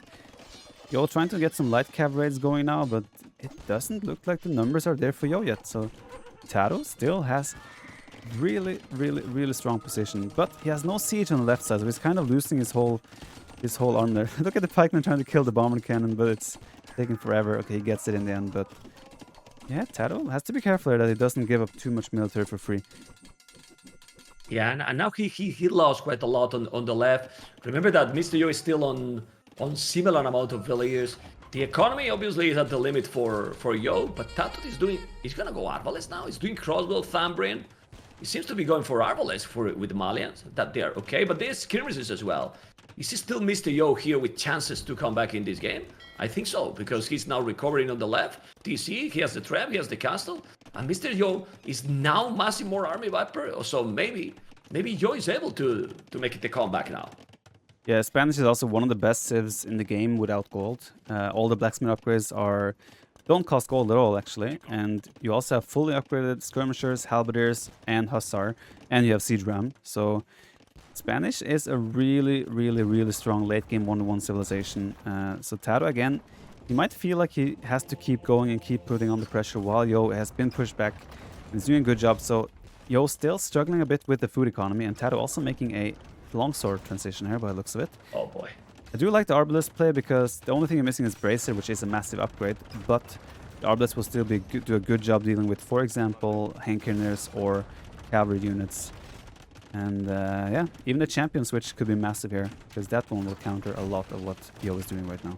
But he's microing now so well. The Viper, he's microing so well against the siege from TaToH. He need to go back a little bit. A lot of farming now for Mr.Yo. A lot of farming. Obviously, the championship is going to be great. Those Lycats are going to try to kill all those skirmishes. And with those skirmishes, we'll take the pikes. The game is getting in a moment that maybe... Look at the score. It was like almost 3,000 score behind. And now it's getting closer and closer. Mr.Yo is coming back from the hell, Mr. Viper. And the champions, how much is going to help those champions now? Well, with the Handcannoners there, the champions won't be as good as they could have been. What I think TaToH's misplay here was that he was spreading his army too much, right? He should have kept his whole army at one point. Maybe like push everything on the left side, get rid of that castle, take that gold and stone on the left side, and start pushing from there. What he did was he spread his siege on the right side, half of his army on the left side, half of army on the right side, and that gave Yo the time to stabilize. And Yo now reaching a very healthy population. Populations are almost the same, and TaToH still has so many efficient ships out on the map that are not that efficient, and desperately trying to recover military numbers again, and he's going to lose production buildings and start getting raided as well. This game just flipped on its head just like that. Yeah. And Mr.Yo, Viper is a player that you cannot give him a second to breathe, because he never give up. I mean, he just never give up. If you give him a moment, he take it. Indeed. TaToH is doing every technology here, by the way. He's also doing Farimba now. He's doing 200 swordsmen, so his economy is definitely fantastic. Yo coming forward with a castle now as well. But TaToH, I don't see any stables at all, so I'm not sure what the Farimba tech was about. A bomber cannon of Yo on the left side is microing well as well. And Yo is just taking slow and steady advantage on every angle of the map at the moment. Yeah, but I'm checking the farmers. And in real farmers, he has like 30 farmers. In my opinion, 30 farmers. If Mr.Yo is still going with the food economy he has and keep pushing, I don't know what you think. It's probably not going to be an oath for TaToH to spam everything he needs now to counter. And Mr.Yo is getting there. He's getting closer and closer to the score. It's going to be a switch very soon. So probably he needs more farms, because as you said, if you check the fishing ships, look at the long path they have to drop. They are not with the fish traps. And I know the castle. It's crazy how he's coming back in this game, Mr.Yo Viper, because yeah, he was wasting some army on the left TaToH, but he was trying to keep up active, you know, and Mr.Yo is there already with more population than TaToH. Yeah, I think TaToH has, again, the fishing ships they're fishing shore fish now. It's like 10 fishing ships on the same shore fish. That obviously is incredibly ineffective. Now there are 2 traps ready for TaToH, already hitting the new castle coming up from Yo, so there's a chance he takes that down, but Yo now with the score lead, and TaToH struggling to find the right composition here to play the late game. I feel like TaToH, he did a really nice job in the early Imperial Age to utilize his time window, but after the open Imperial Age, the opening, I feel like he just he spread out too much, probably felt like he had the game won, and suddenly everything just fell apart. And now the game is still very close, they have the same population, don't get me wrong. It's just that Spanish are so much easier to play, such a natural army composition to play, while Malians tend to get very, very awkward in the later phases of this game. Yeah, it's like Malians are really, really good in castle. They have very good units for Imperial, but they don't have the best units in anything, right? They're missing something in all. Yeah. Like, and while Spanish, you can make hussars, you can go halves, you can go skirmishes fully upgraded, siege rams, bombard cannons. Well, they pretty much have everything for the late game. Indeed, another great castler by Yo in the center, recovering more stone, recovering more gold. And yeah, TaToH is adding some stables now, starting some light cav raids himself. But yeah, TaToH really needs to realize that the fishing economy is not... Like, TaToH might look at his game and he sees up, oh, he has 52 on food. It's not going to feel like he has 52 on food, because those fishing ships are just so inefficient. And it's like 20, more or less. I mean, well, 22 actually, but yeah. 22, that's a lot. Yeah, I mean, it was fish trap with Malay, right? It's different, but like this is complicated. As you can see, he's trying to push in front. If now Mr.Yo, and he's doing, is adding more trebuchet, and now stables, then it's gonna be almost impossible. Hussars fully upgraded, Viper. Hussar fully upgraded. So, bombard cannons, Hussar fully upgraded. Then skirmish is also fully upgraded as well. Almost impossible now to stop this. It looks, but we were telling the same. We were talking even for the 2-0. I think I said that, and Mr.Yo listened and said, no, it's not gonna be the 2-0. And he's coming there, and now it's incredible how he has both players almost 200 pop, but I don't see how TaToH can now push this back. Yeah, the issue is finding the right composition, right? Because Yo has hand cannoneers, skirmishers, hussar. There's no halberdiers yet, but Yo is coming for another castle in the face of TaToH, and TaToH still doesn't have the answer to stop that. So that castle will go up, and that's on 2 town centers of TaToH and on the gold income, the only gold income TaToH has right now. So Yo looks like he wants to finish the game here and now. And TaToH, even though he has maxed out, he has less military because he also has more economy units. And keep in mind, TaToH also has 9 ships on the water still. That's 9 ships that are not active and contributing to the game anymore. Yeah. Also, we see how Mr.Yo got 2 relics, so even in that regard, he's a little bit ahead, getting gold as well. He only have 1-2 trebuchet alive, TaToH, the Viper, and well, if he's sending those hussars, he's gonna take everything. The amount of army now for Mr.Yo is insane. 27 hussars, 27 hand cannoneers, perfect composition on the Viper. Indeed, and he is now running in with the hussar on top of the skirms and the hussar, and this just seems like an army that TaToH can never defeat. And I think TaToH will realize that this is not his game anymore. It was looking great for a long time for him. His reaction to the Conquistadors was fantastic. The fast imp was the right choice, but I feel like after the early imp, he made steps in the wrong direction, and Yo, the great player Yo is, didn't let that chance go away for him to recover the ground and take back the game. It was a very nice game. Very nice game. Well, it was great, actually. I mean, it was crazy back and forth. Maybe more trebuchet in the early game. Like you said, just focus in one spot and try to push completely, because it looks like he was trying to push back all the map at the same time, and maybe that wasn't needed. So I'm going to use the timeline here to go back and show where I think was the where TaToH went wrong. So if we look at roughly, let's say 42 minutes, I'm not sure. I assume you have Capture Pro as well. And can yeah, I'm there. I'm the same that you. So 42-14 is what I'm looking right now. And if we look at the current situation, TaToH has 2 trebuchets on the right side. He has 2 bomber cannons on the right side, and they're accompanied by 6 pikemen and 5 skirms. On the left side, TaToH has 17 skirmishers and how many pikemen? 16 pikemen. Now this is a half army on the right side, half army on the left side. And the important area for TaToH to push or get rid of is the left side, because there's a castle there, there's siege there, there's golden stone, and a lot of the economy of Mr.Yo. TaToH siege is for some reason pushing on the right side, where there's not really that much to take. There's a castle in the distance, there's some archery ranges, but accompanied by this small army, that doesn't really accomplish anything. So in this case, I think TaToH should have sent the trebuchets and the bomber cannons to the left side, join in with the big force, take out the castle and take that position. And that would have also made Yo have to transition so much economy, probably like 40 villagers would have to move. And Yo's transition to the army game in late, like as the game went on to add more military numbers, would have been also way slower. So I think that was, this was the main mistake TaToH made in the early Imperial Age here. The problem is that if you check, his economy was like, I mean, he was still have some resources, no, but yeah, it's so difficult, right? Because he was kind of at the limit. There was a point that he didn't have any gold, right? So he was feeling that, okay, I'm recovering that one. But yeah, it was looking great, like 180 population and Mr.Yo almost no army. Yeah. It's That's the it's thing. so What difficult, what right? you can do in these cases when the other guy doesn't have army is he cannot deny your siege. And that's the big thing. Yeah. That means you can take out whatever you want as long as you have the army to back up your own siege and the tech advantage. And yeah, this was the time window where TaToH could still win the game. I feel like this is where he went wrong because he also lost all those units on the left side for taking out a bomber cannon and a few villagers. It was definitely not worth it, and that's kind of where it turned around and where Yo was able to come back. Oh, Mr.Yo home map now. Home map for TaToH arena. Why I love with arena? I was checking your stream yesterday, and then I think you pick arena and he smiled. Why do you think he hate so much arena? I felt that he didn't even try 100%.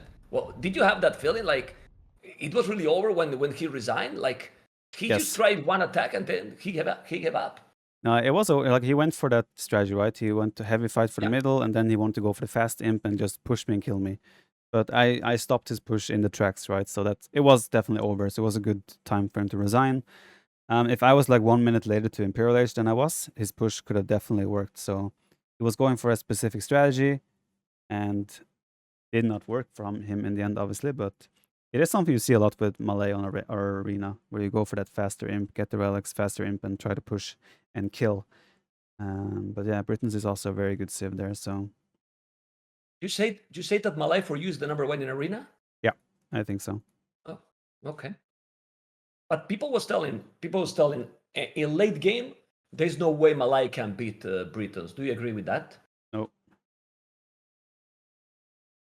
Can you explain what you can do with Malay then to make Malay work against Britons in the late game? Make units and fight. Not what he did, right? Not resign. No, but like, okay, so let's imagine, okay, we're playing arena. Malay should have relic advantage. 3 relics, maybe 4 relics, and then you transition to imp. It's not like Britain's composition is so much stronger that Malay cannot do anything to kill units. Yeah. So you just trade off army, and in the late game, you have 200 swordsmen that don't cost gold. You have full upgrade skirmishers, fully upgrade arbalists, you have bomber cannons, you have halberdiers. Why can you not fight Britons with that? Yeah. Bomber cannons with siege engineer. Yep. So yeah. Okay.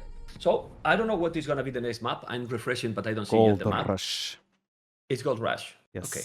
You know already. Yes, I know already. Because Krajini posted it. Okay. I didn't see that. Okay, let me check as well. Gold Rush. So for Gold Rush, what is your guess if it's going to be? The civilization. So TaToH civs, like TaToH had Aztecs, Vikings, and Mayans. I think all those 3 civs could have been played in Arena. No, not Arena. Arabia and Gold Rush. So it should be either Aztecs or Vikings. I think Burgundians is for Arena. I think Teutons is for Land Madness. It could potentially be Aztecs even for Land Madness. But yeah, I think Aztecs or Vikings is what TaToH will go for here. Yo, on the other hand, he used Khmer against the Max on their Gold Rush game. So I reckon Khmer is probably what Yo will go for here. But then again, we know Yo loves his Meso civs and he has Incas there. So you never know if he will sneak in Incas. But only time will tell. Since there's one civilization extra, maybe Incas or some civs can be working for the players to like mind game to make the opponent think twice. Yeah, for sure. But we all know Yo doesn't mind picking Incas. Like he picked it, if we think about Arabia Invitational, for example, he picked Incas in Arabia there a couple of times. So he's used it a couple of times in Red Bull. So Yo probably thinks Incas are better than a lot of other people do. But then again, Incas have had a little bit of a nerf recently with the upgrades not applying on villagers in the feudal age. So, but yeah, Yo still feels good with them apparently. And but whether he will use them in this match, I'm not so sure. So most of the games in Gold Rush has become pretty much a fast castle. So the Incas transition, always the Meso, the Eagles transition civilization are always really, really dangerous. It has to do with the map, the way Gold Rush, this Gold Rush version is, it can spawn quite far, and then there's a big space in the center, and that kind of goes against feudal age aggression, so fast castle strategies makes a lot of sense. I actually didn't first initially know that this was the Gold Rush version we went for, but yeah, I still think this one is fine. It's a little bit more fair, I think, but it does encourage kind of fast castle and walling, so it's a bit of a shame. But either way, man, I'm gonna take a quick break here, just like a minute, and I'll be back. Okay. Raised Gurum, dude, thank you so much. I didn't mean to ignore you. Obviously, I'm in a conversation here with Mem, so if I don't shout you out immediately, it's not because I don't appreciate it or anything. It's just circumstances. But thank you so much, Raised Gurum, for gifting 20 subs to the channel. Thank you so much for that, guys. I see a lot of all the subs coming in as well. I will go over all the subs between the semifinals because I want to keep the flow of the event going. You know. Just so that's clear. So I do appreciate all the love coming in. I see a lot of subs and everything coming in, and I do appreciate all of that. And we will address you guys when the time is right. The game has started now. I'm gonna open the game and I'm gonna go to the bathroom quickly. So please bear with me. I will let Mem cast and I'm gonna zoom out. Ron Zoko also gifting 5 subs to the channel. Thank you so much, Ron Zoko. Very, very kind. All right, ma'am. So I'm gonna be right back quickly. You can, if you would be so kind, you can unmute and just cast already to my audience as well. I am showing the whole map with capture aids, so go ham. I'll be right back. Okay, let's go. Okay, ladies and gentlemen, as you can see, guys, we are watching Teutons versus Incas. Teutons on Gold Rush, well, is something that we were talking, as you could see how we were talking with TheViper about the guessing, and definitely we didn't expect Teutons here. Then Incas was something that we could see this coming, but Teutons here. Teutons, that is one of the best civilizations for Arena. It can be also really great for Land Madness, but definitely not what we expected. TaToH is as a red with Teutons in the south. You can see how his map is incredibly easy to wall. Oh my god, the eagle for Yo! If he's losing the eagle in minute 2, it's gonna be definitely a disaster. Definitely a disaster. Anyway, this game is so important, guys. This game is so important because he's taking the lead now. He's gonna be with match point already. Then he's gonna put the pressure completely to the other. Definitely to the other. Anyway, if we check blue map, I don't know if people in Viper channel can see because it might be a little bit farther, but Mr.Yo has a map that I dislike a lot. Why? Because he will have to wall too far to get the goal. Look at the goal for Mr.Yo on the left. Super far. Obviously, he can wall that area and he will have to wall because the other one is super far as well. Obviously, he's, with the woodland there, it's going to be probably safe, but it's still okay. If we check the map, like Viper was telling, yeah, they are super far from each other. I wouldn't be surprised that he's used Dirling for fast castle. And honestly, Teutons, well, they have one of the strongest knights in the game. Why? They get melee armor extra, so they might work properly. Also, we all know the monk bonus. If he's coming with towers, Teuton's towers obviously gonna dominate because you can garrison 10 villages.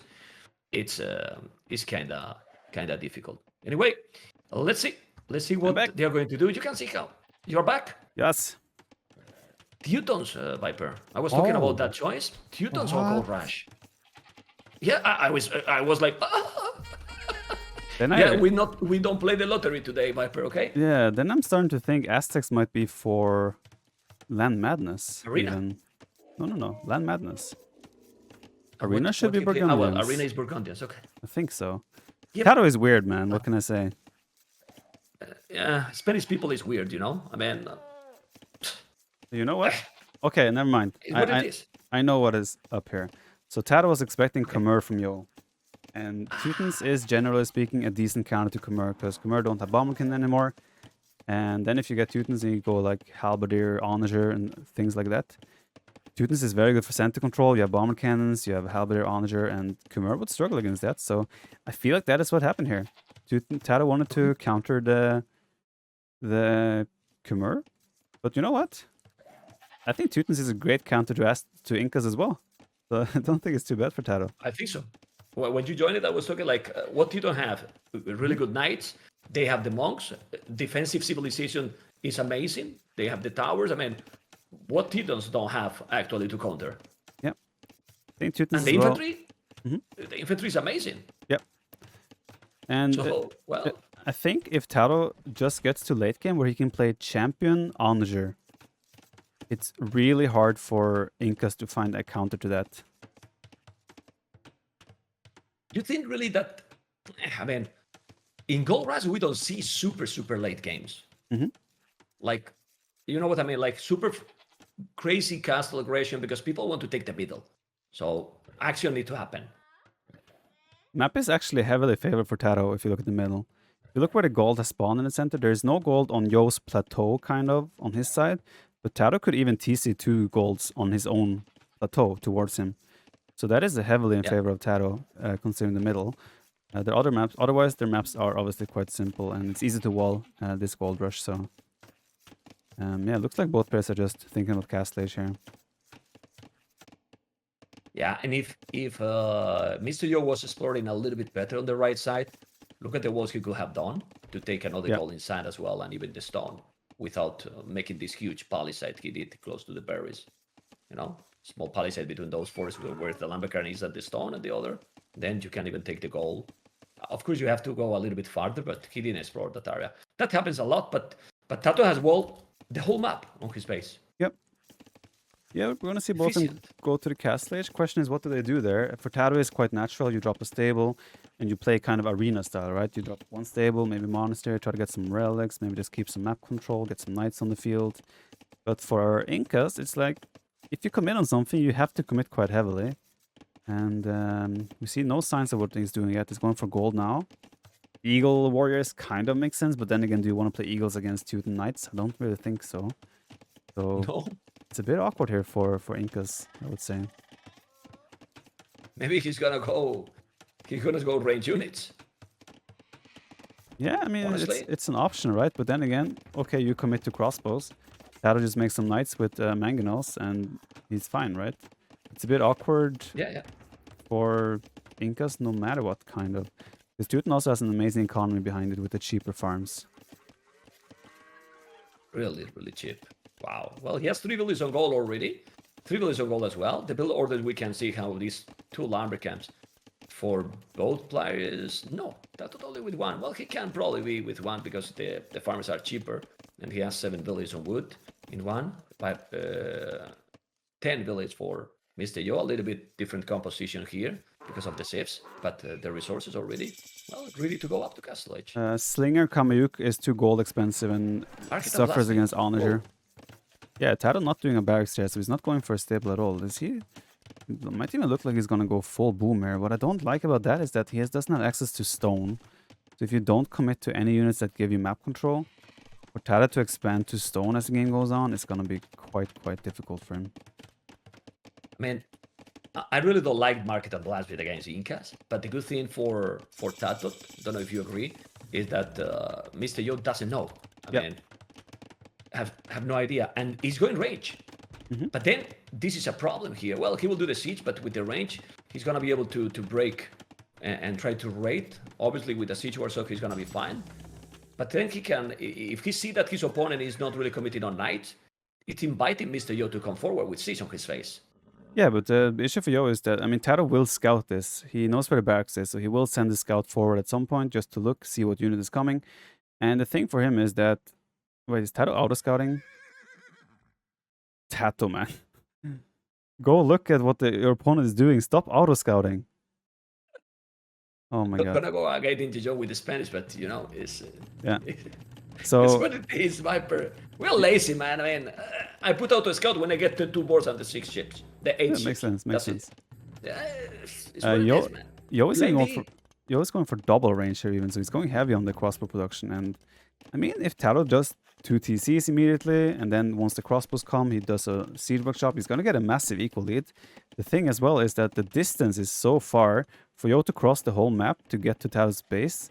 It's gonna take forever, and TaToH is about to find out that the ranges are there if he just finally decides to scout. And there we go. Confirms 1 range, confirms a 2 range. He knows exactly what's coming, and he's very likely going to do 2 TCs and then a siege workshop. Or a TC and a siege workshop if he wants to be extra safe. Okay. You think he's going to make the 2 TCs right away? Well, we're going to find out. He's already in castle age.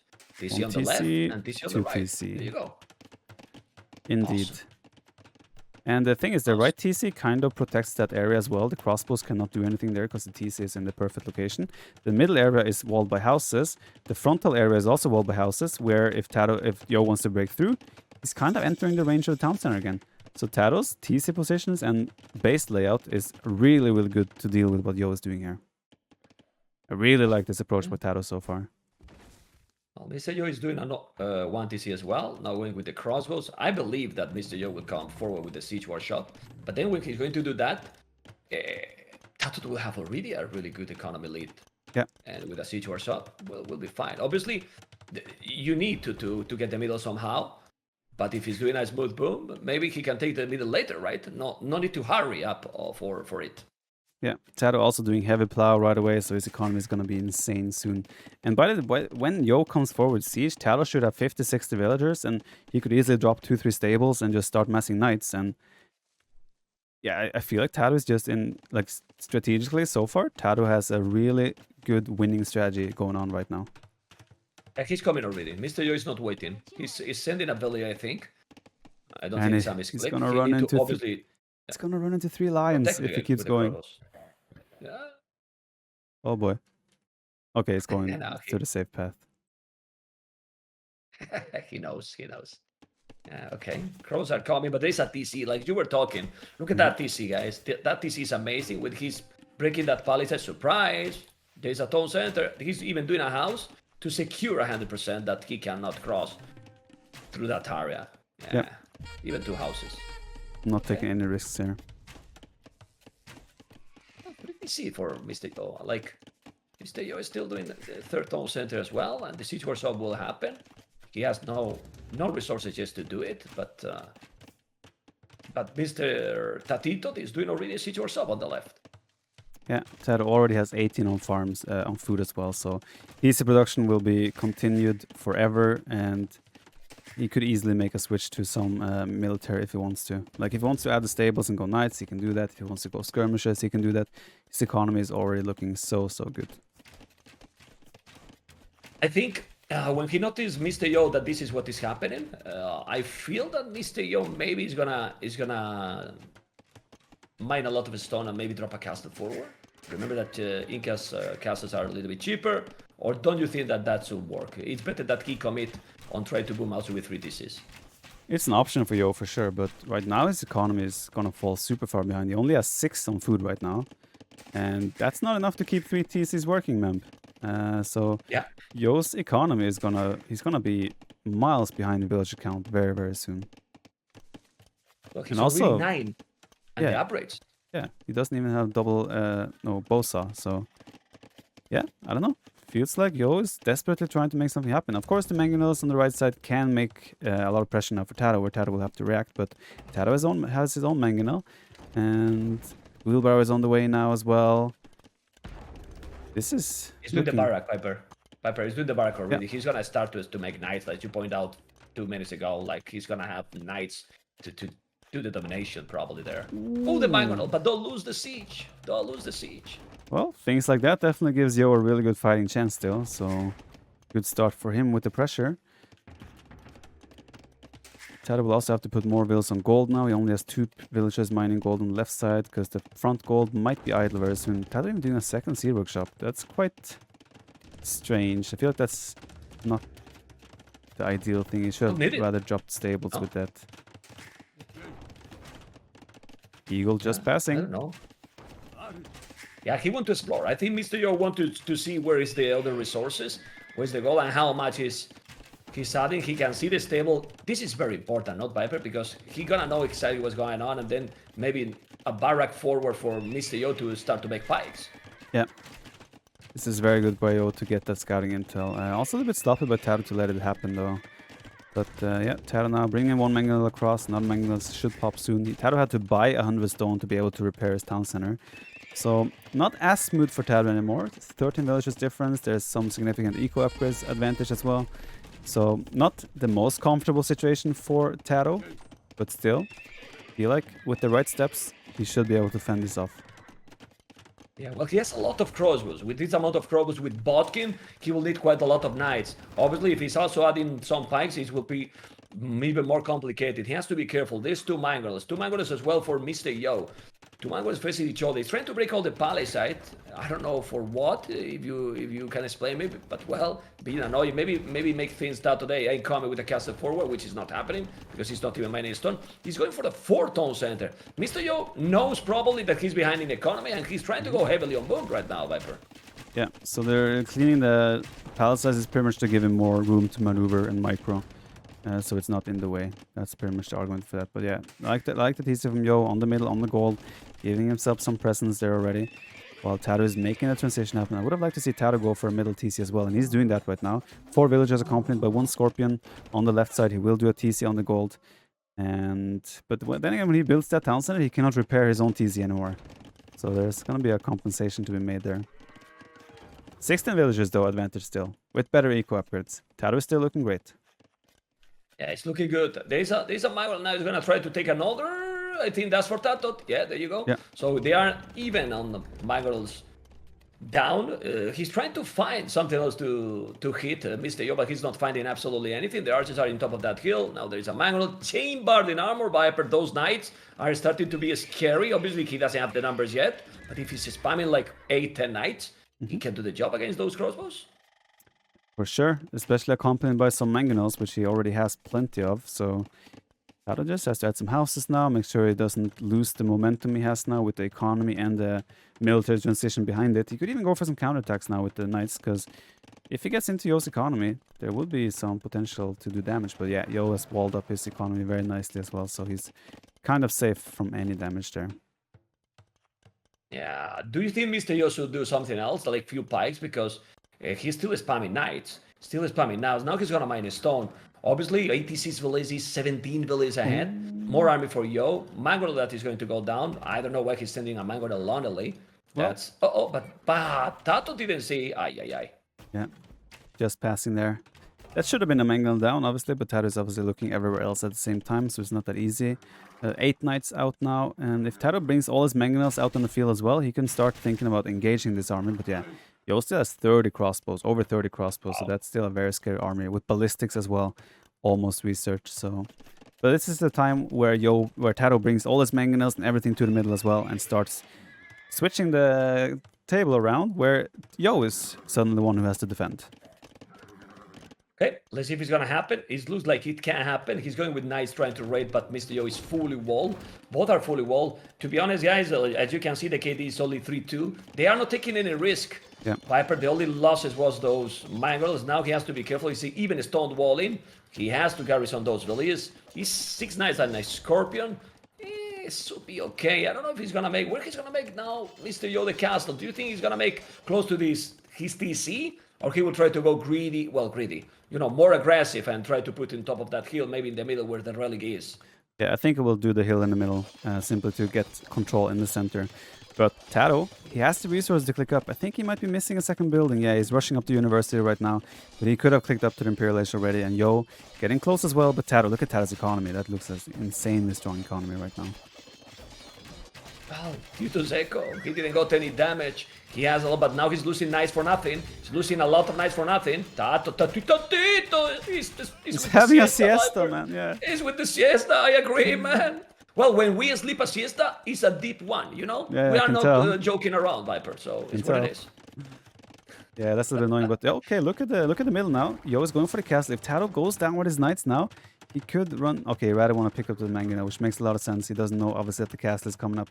TaToH is not too far away from being able to drop his own castle himself, and it's a 50-second difference, so they will be hitting Imperial Age roughly the same time, but at the moment, TaToH does have the better composition to fight in Imperial Age, and TaToH will also have access to Bomber King. Again, TaToH having a siesta with the knights. Not the greatest use of his knights so far. A lot, Viper. Yeah, quite wasteful with the knights so far. But yeah, the fact that the castle is in the middle also means that TaToH could pressure the gold of or the town center of Yo here with his Mangonels. And there we go, more ranges for Yo. So Yo is committing on the Arbalest play, so that means TaToH could also just keep making cavalry. And again, TaToH probably wants to do bomber cannon as well, allow him the opportunity to make the bomber cannons be the deciding factor when it's trebs against trebs and castle against castle. Still really like TaToH's position, but he has been a little bit wasteful. Yo, by the way, Problem, in my opinion, Viper, is that the army that TaToH has to use is much more expensive than the army that Mr.Yo is gonna make it. Also, if he's doing few pikes, halts, or even Kamayuks, they are amazing against the cavalry, the Kamayuks especially. And I don't know. Oh, he didn't wall. He didn't wall, and now the knights are going to be in his base. So what I'm telling is, with 104 villages and TaToH 115, Incas looks like also very dangerous civilization with halves and arbalists. Yeah, but keep in mind that these Knights of of TaToH will also have +2 extra melee armor for free.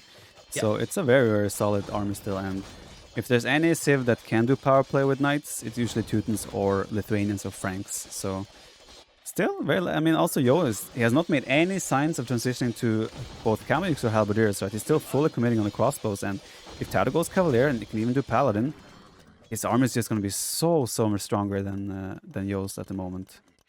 And TaToH is cleaning up. I think now Mr.Yo will need a castle at home. He has the stone, almost has the stone to make the castle at home, because if Mr. TaToH is gonna break in and gonna raid all that economy that is not really a great economy anymore for Mr.Yo, it can be a disaster. He has to be careful. There's a lot of artists. Look at the Knights and the Mangonels. And Viper, we can see some crazy badaboons here, or no, he need to wait. He need to wait, and Mr.Yo, if he's losing one battle right now with those Mangonels, it can be completely GG. Yeah, I think TaToH should just take it slower. Even save those mangoes, because he might want to do onagers as the game goes on. But look at the resources. TaToH is queuing up for Paladin. And there we go. Paladin upgrade being researched. I'm still a little bit worried that he didn't do chemistry right away, because having access to bomber cannons here will be such a big advantage. And TaToH already has 2 trebuchets, third trebuchet is on the way. He's probably going to wait for 3 or 4 and then unleash to try and get that castle in one big go. Yeah, all the mangoes down, and TaToH is now pulling back with his whole army. Still no sign of barrack switch until now for Yo. There you go. There you go. He's doing now, not in the greatest position. Why you're doing the downhill? I mean, just make a little bit more at the back in the uphill where the artillery ranges are. In my opinion, that's a mistake, because you might lose those barracks quite fast. I don't know what you think, and it's not the best position for sure. And as you say, 3 trebuchets now. That castle need to be repaired. He has a lot of stone to make even another, and TaToH has an excellent position in this one. But he got an excellent position in the previous game as well, Viper, so now he needs to be really careful, because his army is so expensive. There is almost paladins on his base. Still no signal to defense at home. The castle finally for Mr.Yo on his base. Don't want to lose, but the problem is, if he's losing the castle in the middle, where Mr.Yo is going to take the goal? Yeah, I guarantee you though, in less than a minute, we're going to see TaToH sending his whole army to the middle. He wants to fight with the Paladin upgrade. He wants to clean up everything. And in 45 seconds, roughly, you're going to see all the Cavalier of TaToH group up in the middle. Most likely. Unless he wants to commit inside Yo's base. I don't think so. But once Paladin comes in, he wants to fight now before Halberdiers are in. Yeah, almost get it inside. He couldn't do the castle at home. So many arbalists. Pikes. He got all the pikes right now. Halberdiers incoming. But as you say, I think those arbalists are going to disappear. Let's see if Viper is also Nostradamus. Oh, look at those punish. It's going to be beautiful. Zoom in a little bit, Viper, because your teammate is going to clean absolutely everything. Indeed, surrounding from both sides is where TaToH is even doing supplies, so he's switching to men-at-arms behind this. But look at the Yo's upgrades for his infantry. He has 0 upgrades. Those pikemen do nothing. What upgrade? Yeah, exactly. TaToH is cleaning up everything, and behind this, Yo still doesn't even have the second wood upgrade, doesn't have the second farm upgrade, and Yo just has to throw in the towel. Power play with the Paladin from TaToH. Beautiful, beautiful game. GG, man. I mean, GG. Well, zero mistakes. Yeah, think about this game. Nothing happened this game. Nothing happened. Well, I wanted to tell you, Viper, when you said beautiful game, and I was like, okay, it's your tournament. I'm not going to complain. No. A beautiful game for TaToH. Beautiful. Because the game was very, very slow. Beautiful game in the sense of execution from TaToH's side. It was beautiful. Okay. He didn't take damage, made all the right moves, strategy was excellent to fight against Incas, and the endgame move with the Paladin was fantastic. Beautiful game. Okay, with explanation. But it was quite boring to watch, kind of. Yeah, I do agree. Okay, now it is. No, but honestly, it's a tournament game, and you have a civilization that you're thinking, okay, if I wall and I do this strategy, I mean, they are not paying for the show. Obviously, you and me, we are casting, people is watching, but they want to win, not Of course. to entertain, right? So it's what it is.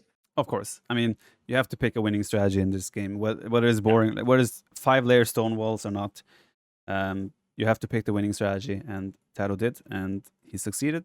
Very, very well executed. And TaToH, Why you didn't bring Black Forest in this tournament? I want Black Forest, man. Dude. Why you loud, man? Black Forest got the big games in, but like in the days. this game, And this for one tournament, man, this tournament has the classic maps. Black Forest is not a classic map. I mean, ask TaToH what he got a grand final versus Chris, and they were fighting with Village during 10 minutes in the walls. And ask TaToH how much he would Amazing like to have watch. Black Forest in the tournament right now. Okay. You know him better than me. Yes. Oh, my. But I mean, I actually have thought about including Black Forest in 1v1 events. Really? Like that it could be fun to have it in, but I'm also afraid that it would be too many like slow and 4-hour games, and yeah, it's a bit of problematic time with limit. Black Forest. Time limit? Time limit on Black Like Forest? Islands. Nah. Then you just go Turks, what? stone wall, fortified walls, 15 bomber cannons with 14 range. He can never push you. And BL will love that. Exactly. Come on. I love you, MBL. Hopefully he's not watching, you know. Anyway, I'm checking the statistics. I don't know if you were so in there. 8,000 resources in total in almost no time. I mean, TaToH Boom was miles ahead from Mr.Yo. Yeah. And that's how the game played out. Yo committed on the heavy, like double range as well, with behind the fast castle. So he invested heavily into that, fell far behind the economy, and TaToH just made the right strategic decisions and followed it up with a perfect finish. So we're going to go into the second home map of Mr.Yo, which will be Land Madness, where I thought we would have Teutons for TaToH, but now I'm not so sure anymore. Would be Aztecs probably. And then Mr.Yo, what? Machias or Khmer? Machias been so strong in that map. Yeah, Yo will go Magyars, I'm very sure about that. They're just such a powerful civ with a +1 attack there, cheaper scouts, and yeah, just really strong civilization on that map. And I thought TaToH was going to go Teutons to have put in those. a favorite, Viper? Machias over Aztecs? It will very much depend on how the opening plays out. Aztecs, obviously, you can still just go pikemen, you can go archers to defend against the scouts, pikeman archer, and then I mean, you can still transition it to mass eagle play and castles, right? So, but the map is more spread, it's harder to wall, resources are more exposed, so that generally favors things such as scout plays. So it's hard to say. It's going to be a very close. Again, we still don't know exactly if it's going to go Aztecs. For all we know, he goes Burgundians and uses Aztecs on Arena. We never know. Burgundians in that map can compete with Magyars. I mean, because Burgundians can't compete in economy more if the maps are a little bit slower, closer. I don't think that Burgundians without bloodlines can compete with Magyars in a feudal battle. Yeah, unlikely either way. The game is up, so we don't have to speculate anymore. Right. And it is, as expected, Aztecs for TaToH here. Interesting choice. Yeah. There you go. Oh my goodness, oh my damn, oh my goodness. They're going ham. It was refreshing all the time, because sometimes it doesn't appear for me the game. Oh my I don't know why, goodness. but now They're it's going there. ham. Well, trust me, it's Dark Age. You're not missing too much. Thank you, Viper. They're only a minute in. For the tourney. Both of them just pushing deer, scouting the base, and I really like TaToH's map. He has 3 woodlands he can use. His 2 golds fairly close, 1 in the back as well. Same goes for Yodo, so maps will not be a deciding factor here for sure. It will be about their approach and how they play this out. I'm thinking strategies with Aztecs. Do you just go Feudal Age and play Spearman, Eagles, full Spearman, Eagle, and Feudal Age? Is that going to be the play? Does he go Archer range? Does he go Drush, Man Arms? I'm not really sure what is the play here with Aztecs. I have seen him playing with this civilization and also all the players, and what people is doing here, I don't know if you agree, it's going a little bit in the start, a little bit greedy in the sense that they are not doing any military building, focusing the economy but the spam spears. And since Aztec's economy is amazing, when you have got that economy in theory lead, they start to make, like you said, few more army with eagles, maybe even an archery range to add few skirmishes in case the opponent is coming. and the transition to castle is extremely smooth. But obviously with Magyars being Magyars there, if Magyars is going all in, that can be tricky in this kind of map, no? Yeah, it can be for sure.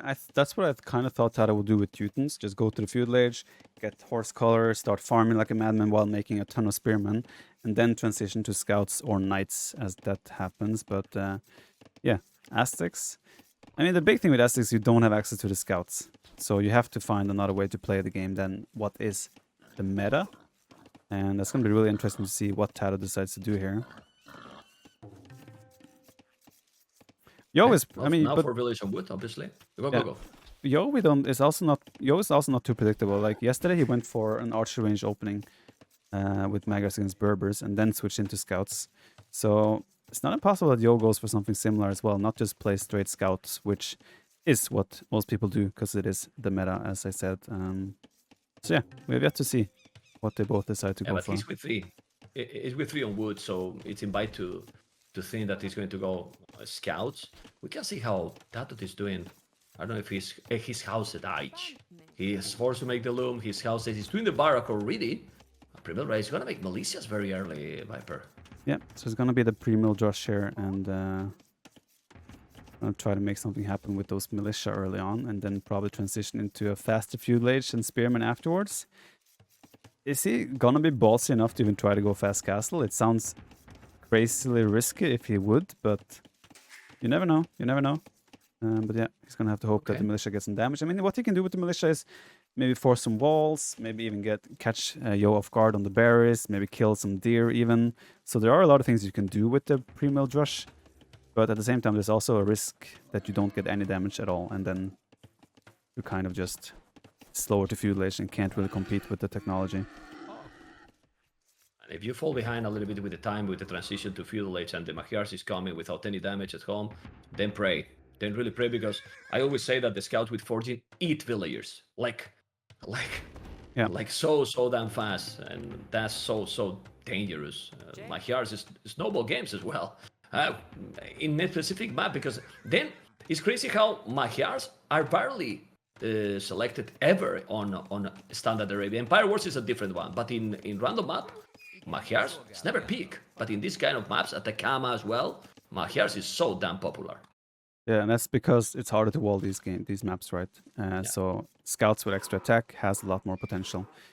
We can see Yo scouted the drush from TaToH immediately, and he did pre-wall some of his resources, but he's sending 5 vills to make a lumber camp now, and TaToH realizes that and catches them in the act, and Yo will have to go back with all 5 villagers who wanted to make a second lumber camp. This is a very nice move for TaToH. He might even get 1 villager if he is lucky, but it's too close to the TC. I think TaToH should abandon that, and he does. But that's a big hiccup for Yo's development. He wanted to already have a second lumber camp and that wood income coming in, and now that was a lot of idle time. If you look on the worker efficiency last minute, Yo is down to 50%, and he's trying to go for the gold again.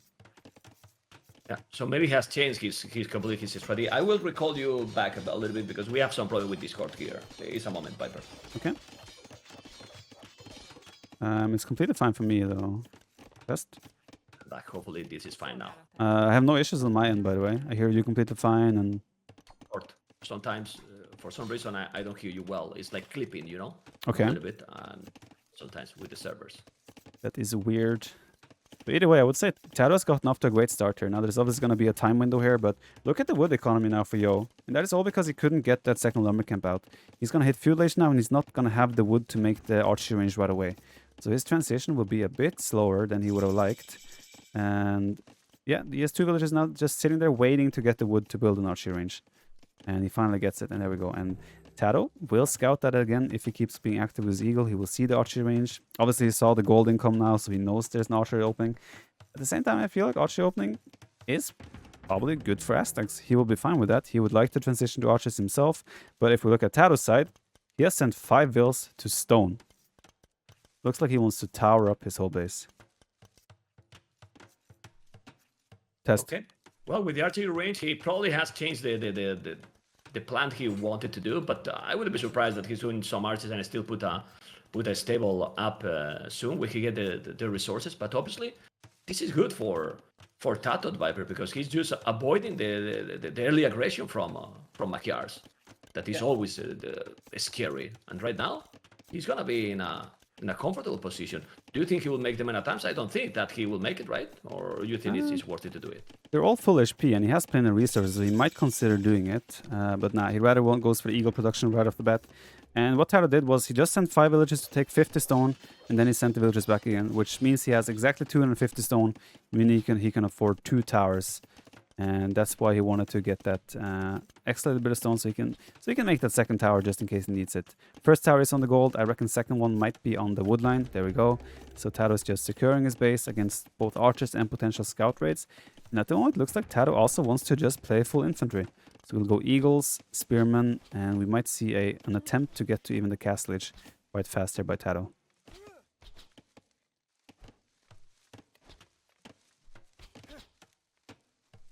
Yo doing a nice job now with his archers microing against the militia, picking them off one by one in TaToH. I mean, the thing is though, the militia from TaToH are still buying time. They forced idle time, they forced a lot of walling, and they're still forcing the army from Yo to stay at home. So this game has played out perfectly so far for TaToH and what he wants to do. The question now is just if TaToH will do anything other than what he's committing on, which is the infantry. Doesn't look like it at the moment, so even fast castling could be an option here for TaToH.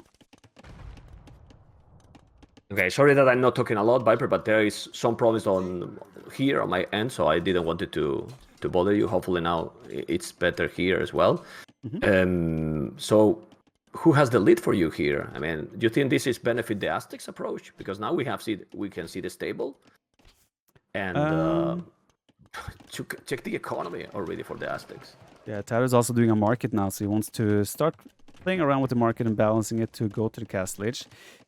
It is hard to say who is better right now. Of course, if the army from Yo comes in now and kills 10 villagers, obviously Yo is ahead. But if TaToH can prevent taking damage and getting to the castle age without much problems in his base, obviously it's looking really good for him, because then the eagles on open maps like this can also dominate when they get let loose in the economy of the enemy. But TaToH at the moment, he has 4 villagers on the berries on the front, and the archers and scouts are going to come in soon. And I think Yo will go full fuel age here no matter what. He will probably keep making scouts, start doing upgrades for the scouts, and he's going to apply a lot of pressure. And TaToH might even find himself forced to buy stone to make even a 3rd tower. But yeah, archers coming in now. The archers do have fletching as well, so it should be at least 1 dead villager here for TaToH, but no.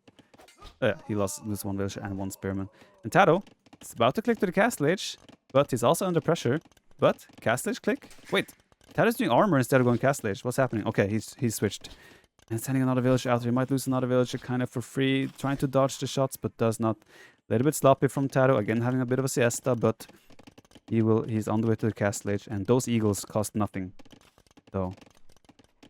But Yo showed yesterday that he's not afraid to dive under towers either, as long as he has upgrades. And looks like Yo might be thinking about doing the same right now. But there are 2 towers of TaToH, and that's something Yo doesn't know yet. And that's going to help keep his economy safe. I assume you're still having issues on your side, Memp?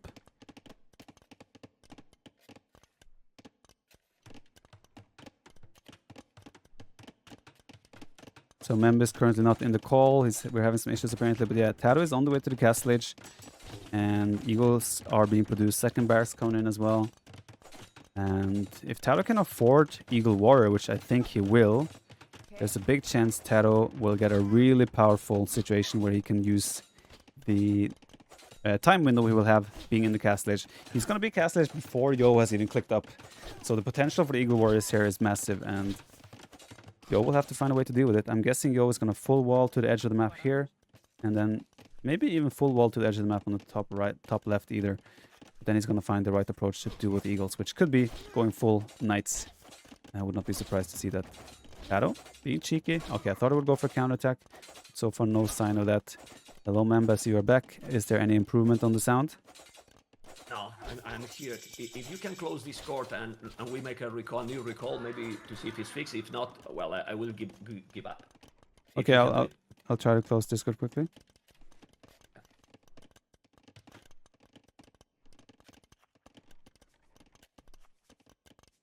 We're having some issues here. I'm going to try and restart Discord so we can get back into the casting.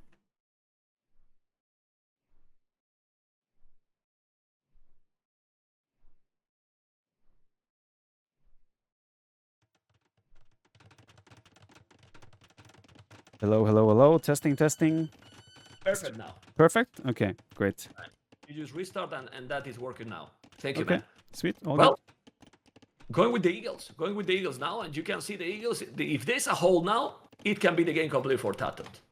Indeed, the power spike of the Eagles here when Yo is still in field age is insane, and Yo has done a nice job so far securing all his resources, but TaToH can still jump on the army of Yo, because the army of Yo cannot compete with Eagle Wars. You can see TaToH even running under the TC doesn't care. He wants to jump on those archers before Yo gets to the castle age, but I think Yo doesn't even care. Yo doesn't really, he's not really going to use these archers in the castle age. I think he's going to go full knights, so I think Yo is kind of okay with trading this against Eagles.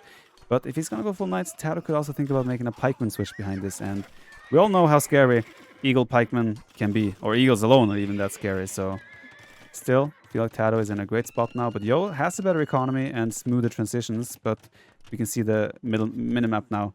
The red dots are coming across the map all the time. All over, all over. It's good that that Machiat will get the +2 attack for free, like with that upgrade. Oh, but he's gonna lose now a few villages. He's gonna lose a few villages there. 1 down, 2 down, and I was telling that with the +2 attack, those knights might eat the eagles, so the pikes are gonna be needed, maybe even some monks. The problem is the time here. Is he gonna have time to mass an old army? Because you can spam eagles all the time, and this is exactly what he's doing, raiding on the farming as well, trying to get in the wood line. That he has time, is 2 stables, but 4 farmers now active for Mr.Yo. Yeah, that's the issue with the Eagles. They can just dive under the TCs as well and force the idle time there. And food economy is what Yo is struggling the most with right now.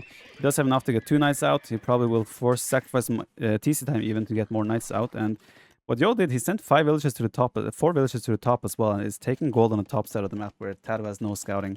TaToH now getting the 2nd armor upgrade as well, grouping up his eagles so he can even take fights against the knights. I think honestly TaToH should just commit, fight the units under the TC, just clean the army and just keep idling everything. I think that would be a good move for TaToH, but he should wait for the +2 armor as well.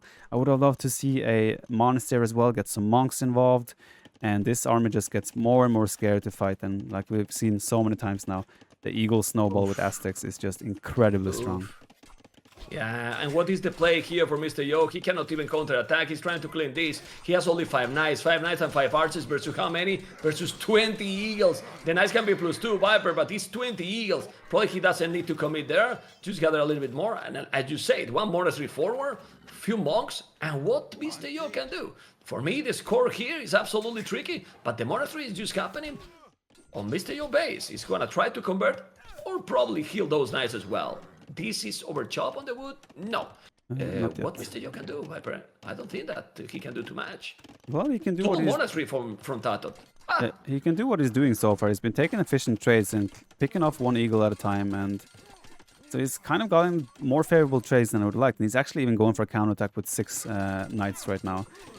And he's doing a monastery himself to heal up those knights, and TaToH is vulnerable to this counterattack. If Yo finds the right angle to attack, there's not enough eagles yet to defend, but yeah, TaToH is going for the double monastery you mentioned, and once 2 monks are out, the counterattack from the knights here is suddenly gone. And I like what TaToH is doing. He's already preemptively pulling the gold villagers because he knows the pressure is coming in. He just needs to now quick wall his wood line and then buy time for the monks to come out, and he should be completely fine. Yeah, the problem is that the monks are not there. Now he's walling the wood line. Yes. Oh, it's still open. TaToH, you need to wall. TaToH, no! Oh, he's not. Oh, that is so frustrating. You know what happened there? I mean, this could be good. If he can trap the knights now, he can get some conversions because the monks are out. And he only lost, what, 2 villages in that exchange? So it's not the end of the world, but yeah. Now Yo might accidentally find the extra resource of TaToH as well. That was a disaster minute for TaToH. What happened there was TaToH queued up villages to build a wall, but they got stuck next to each other. So the villager that was going to go and build a wall that he didn't finish was actually stuck because of the other villagers. So that was very unfortunate for TaToH, but yeah, he didn't take too much damage, so it is all right.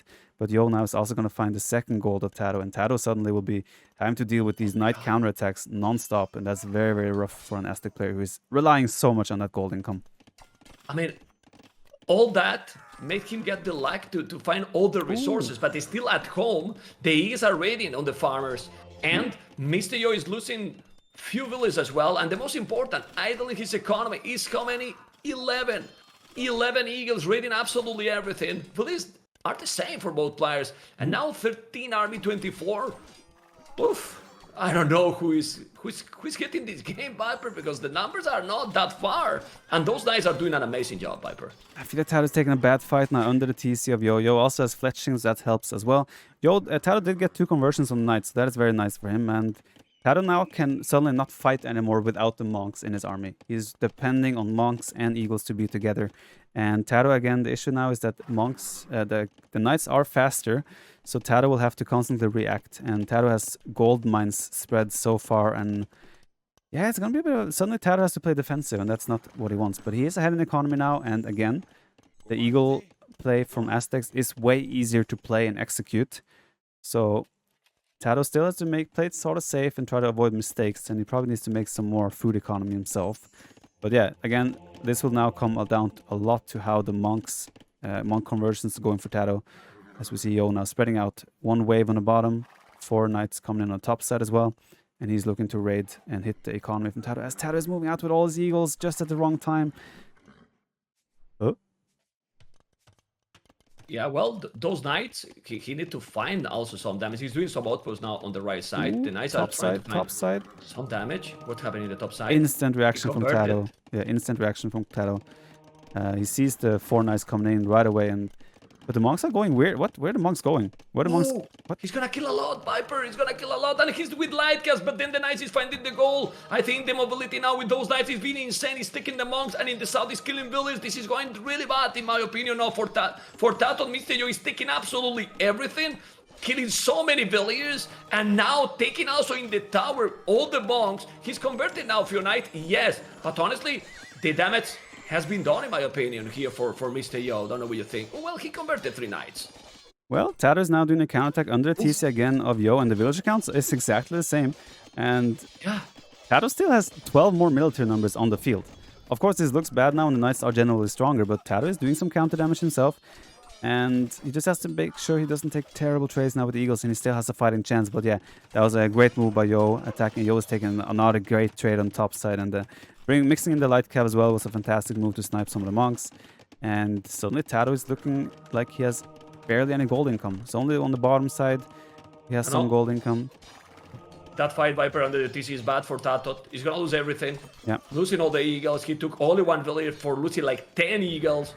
Now he's going back. Still, the good thing here is that, well, the eagles are much cheaper to keep the evolution with the knights. So Mr.Yo cannot sleep any second. Even if the score say that he's super ahead, look at the village count. 2 villages different, and TaToH is still with more army. The issue though is that they have more army, yes, but knights are way more, way stronger, you can say. Yeah, exactly. Yeah. And Yo now doing a TC as well on the top side, so he's looking to expand that economy a little bit. TaToH, I feel like, again, TaToH had the time window, early cast stage. If he sent a villager forward, maybe made a monastery and got like 1 or 2 monks in with his first 15 eagles, then I think Yo could have never ever fought that army. And then TaToH could have also mixed in maybe a capped ram, not capped ram, a battering ram, and starting to apply the pressure. And TaToH even doing a second TC himself now. So it seems like we're kind of stabilizing, and both players thinking about getting some economy on the field. So I think Mr.Yo might be incredibly motivated, because in case that he's winning, they decided it's going to be his favorite map, Viper. So everything is looking great here to have a great series. The decided game, which map is going to be, Viper? Arena. If he's happen. Full clown Arena, map. amigos. Arena. Oh my god. Well, 4 knights trying to raid. The eagles are also coming now. So many monks as well. But Viper, there's an overchop on the woodland. There's no overchop. Oh, no, no, no. No. It's fine. Those monks are crucial. He need to go back. That has light caps. 4 light caps. Where is the light caps? He's in front. Oh my god. Mr.Yo is attacking all the time. Look at those 2 light caps. If TaToH do not notice how many villages he can lose. Yeah. Indeed. This army TaToH has in the front now of Yo's base is the most important army he has right now. And yeah, there's so many knights now and light cap in the back of TaToH's base as well. It's going to lose a lot of villages here. Trying to get a conversion as well. But still, he has to make sure, like the army TaToH has in the front now could do a lot of damage to the woodland. But Yo is going to commit, and TaToH needs to get the conversions. The knights are coming in. 1, 2, 3, 4. He has 5 monks. Could be 5 knights converted here. And still losing villas in the back of his base. But what? He didn't get a single conversion from that. That seems super unlucky. But that's monks, man. It's the monks. I hate the random the random time generation there for the monks. More light guys are coming. He's trying to take the monks. If he's taking the monks, he's gonna kill everything, Viper. If he's taking those monks, but now he's protecting that. Well, nice path in there, doing a tower on the wood line. Perfect. The damage he did at the back, it was insane. For Yo, he killed so many and gonna kill more villagers, I think. TaToH picking off a monk now with his light cav as well. Yeah, those 3 knights in the back is definitely annoying for TaToH. He has to find a way to deal with that. But still, think again about the front army here. This army could still do so much damage. TaToH, Yo was even forced to do a tower, and it's only 8 villagers difference. So if TaToH can get a fantastic trade here on the front, 5 monks, if he converts 5 knights, he will surely win the fight. And there is still a lot of potential. Again, keep in mind, Eagles is like the easiest army to play in the game. If you get one good fight, things can get really out of control. TaToH adding a 3rd TC now as well.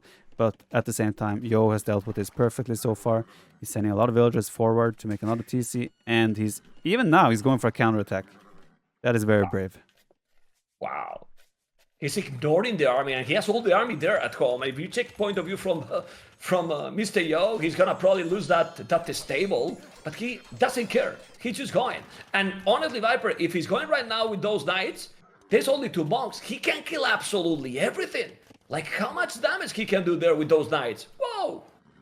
Indeed. And TaToH has 2 monks and 4 eagles. He sees the knights coming in now, and he's going to have to convert immediately and try to secure as many villagers as he can, really. If there's no reaction from TaToH yet on the villager count, so the villagers might... Okay, Yo actually decides to just go back, so... he won't lose any villagers there. 4 light cav now coming from Yo on the bottom side. The monks of TaToH are exposed. He's trying to secure them. But the light cav are going to dive on the monks. And no, TaToH again nicely saved. Still somewhat of a close game, even though Yo is still definitely in the lead. The game is amazing. I mean, it's a back and forth. It's full aggression. It's almost impossible to wall. That's why I also really love Land Madness.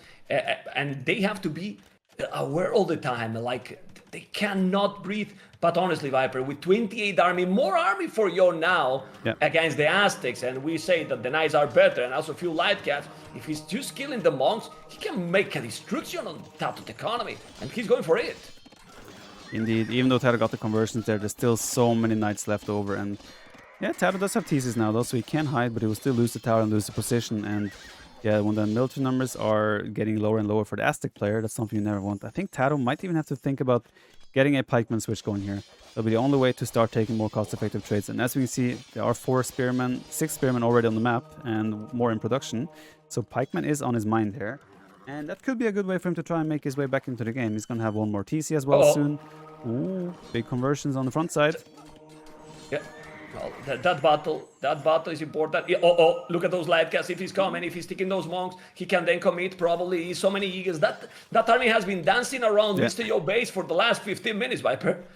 Still there, trying to make a big damage. He's not doing. He's trying to hit here and there, but not happening. Now the pikeman upgrade. The knights is still now on TaToH base, and now this can be a good battle for TaToH. This is not a good one. Look at that spot with those spears. Viper is gonna lose everything well before the pikes. Those knights are very strong. He should probably wait with the spear. He's gonna lose all the spears, Viper, before the upgrades. He will lose the spears, but Yo will also lose most of his knights. I think in the end that's an okay trade for TaToH, and TaToH will get... At the same time, the light cav finally get on top of the monks. TaToH has done such a good job defending them, but finally the light cav got on top, and all the monks will disappear. But not before they got a couple of conversions, so looks like the forward army now will finally be cleaned up, and Yo will have to not worry about that. But behind all of this, military counts are still similar. TaToH has the pikeman switch going, and he has the same villagers, even more TCs. I still think TaToH has a good shot at winning this game. Oh, do you think now, sorry, do you think now Magyar should switch to Cav Archers, or he should keep going with this? Because when there is going to be all pikes, maybe the Knights is not the way to go anymore. Cav Archers, which makes sense, but look at the gold income from Yo at the moment. He has so few vills in gold, only one villager taking gold. He has to put a lot of vills now on stone, because he wants to get a castle up rather.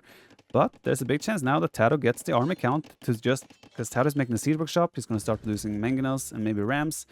And TaToH is suddenly going to start thinking about putting on a lot of pressure. We have to point out eco upgrades as well. Both of them are playing with feudal age eco upgrades at the moment, so we're 43 minutes into the game. That's... Viper. Yes? Aztecs is disgusting. Check it, the KD. The KD is 127.64. Yep. Like the double. And the population is the same, basically. Yep. That's Aztecs. Yeah, man. It's incredible, this civilization, honestly. Unfortunate for TaToH here, he made a forward Sivu shot, but Yo spotted it right away and is just cleaning it up with his knights. And yeah, the issue with the pikeman though, however, is the mobility is even lower for TaToH. Even though it is a counter unit, he's gonna spend a lot of time running around now trying to chase the enemy units. And that's not ideal. And I think TaToH should have gone for Rams here probably. And now Yo is ready to drop even castles, so I think a castlage pressure from TaToH is not really going to be an option anymore. Yo still raiding with the light cav, but Yo still hasn't moved on to gold. I'm very surprised that he hasn't switched a lot of villas onto gold yet. Yeah, he's crazy. Only 3 villages. He has 40 farmers. That farming is already solid.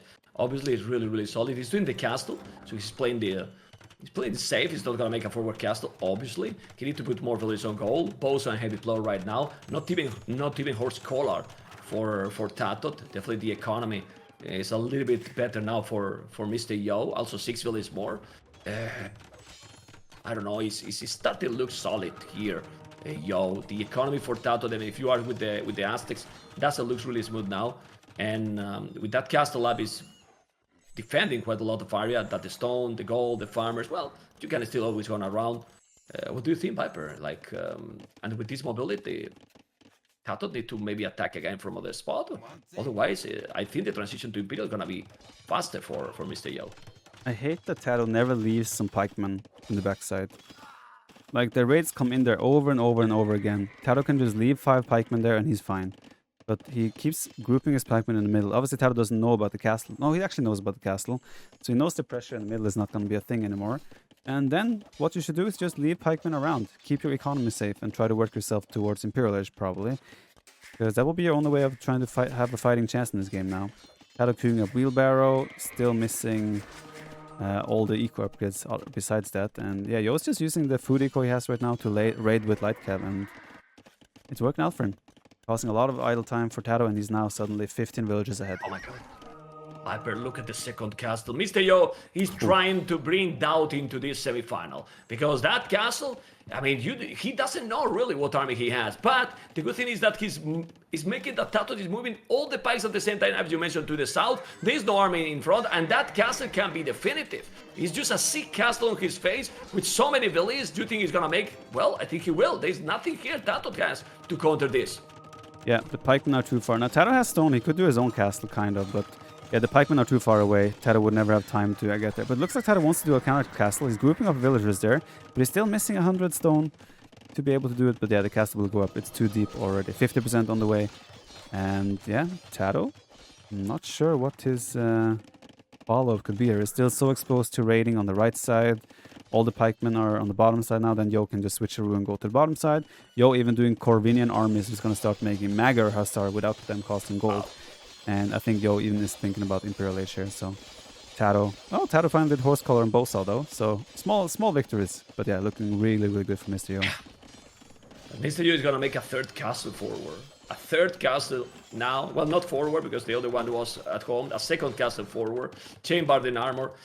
He's even spamming more army, Viper. Like, okay, I will do to Imperial at some time in the game, but he's still spamming everything. Yeah, but what he's making is not costing gold, right? He's producing Magyar Hussar and is doing light cavalry.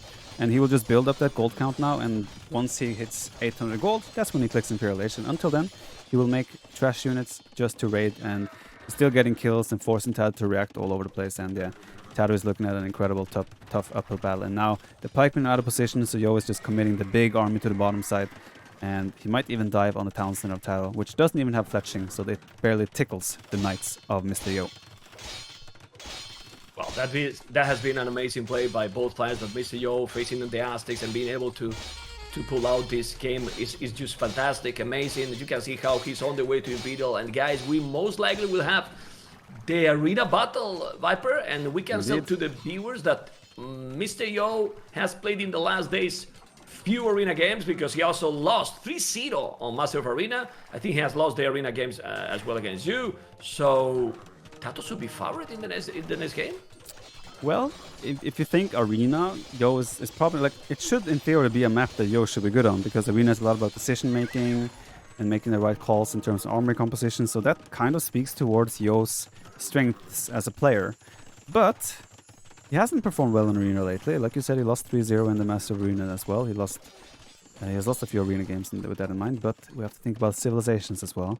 Yo has Malay, and TaToH has Burgundians. And it's a match I haven't seen very often, honestly, and I'm not really sure even how that's going to play out. So, very excited to see that coming, actually. Quite happy that... It sounds weird, but I'm happy that TaToH is losing and we're going to game 5. But hopefully TaToH can bring it home with Burgundians. But either way, it should be a lot of fun to see that matchup. A 5 game is always hype. A 5 game, a decided game is always hype. But, well, population, 153. We're talking about the next game, guys, because as you can see, if TaToH is coming back in this one, I mean, I don't know, but it's almost Imperial Age. TaToH is still not up to Imp, so there's no chances here for TaToH, TheViper. Yeah, 3,000 score difference as well, and yeah, TaToH will resign in 30 seconds when Yo hits Imp, if not earlier. Yeah, look at the right side now. Ooh, nice quick balls by TaToH, but I mean, it looks pretty now, but it's not really going to save him the game. TaToH is trying to expand still. He still has, I mean, if you look at the population, he's still having a healthy population, but it's the position in the game, and Yo has a cow archer switch going on, and he hits Imperial Age, and TaToH will call the GG, because he knows there is no chance for him to come back in the game anymore. Yeah, GG. Whoa, GG. Well, at some point, I really have the feeling, Viper, that it could be the 3-1, but he held it like crazy against the Eagles, and in a map like this, really great one, because against the Aztecs, it's not really easy, even if you are with Magyars, Viper. Yeah, so the thing is that TaToH got away with the fast castle with the Eagles, right? And it looked like it wasn't in a good spot, but I think it took a little bit of some ineffective trades or inefficient trades under the town center of Yo in the early phase. And also, I would have loved, like, the scary part about Aztecs is sure the Eagles, but then when there's then you make the counter unit, which would be a knight, and then suddenly there's also like 1 or 2 monks in the composition. That's when it's so hard to ever engage those Eagles. And I would have liked to see TaToH send the villager forward, maybe do a monastery, maybe a seed workshop, and just keep applying pressure with the Eagles. And yeah, the way it played out, he kind of lost his Eagle mass, and then Yo was able to make counterattacks, and the economy of TaToH got kind of messed up a little bit. And it was still a super neck and neck game for the longest time, the longest part. But yeah, Yo just showing why he likes this map, and really active with his units, raiding everywhere. Really nice moves exactly, on the monks as well to pick them off. Yeah, just very well played by Yo. I wanted to ask exactly that, what you said. Like, probably the main key was that he keep active himself, even with a lot of army from TaToH surrounding him all the time. Like, he was always active, because if you stay passive, probably TaToH go forward, as you say, and then it's GG. That's the thing, right? TaToH's army was Eagles only. There was no siege, there was no threat, kind of. Yeah. Because if TaToH goes under the TC, Yo could garrison all the vills.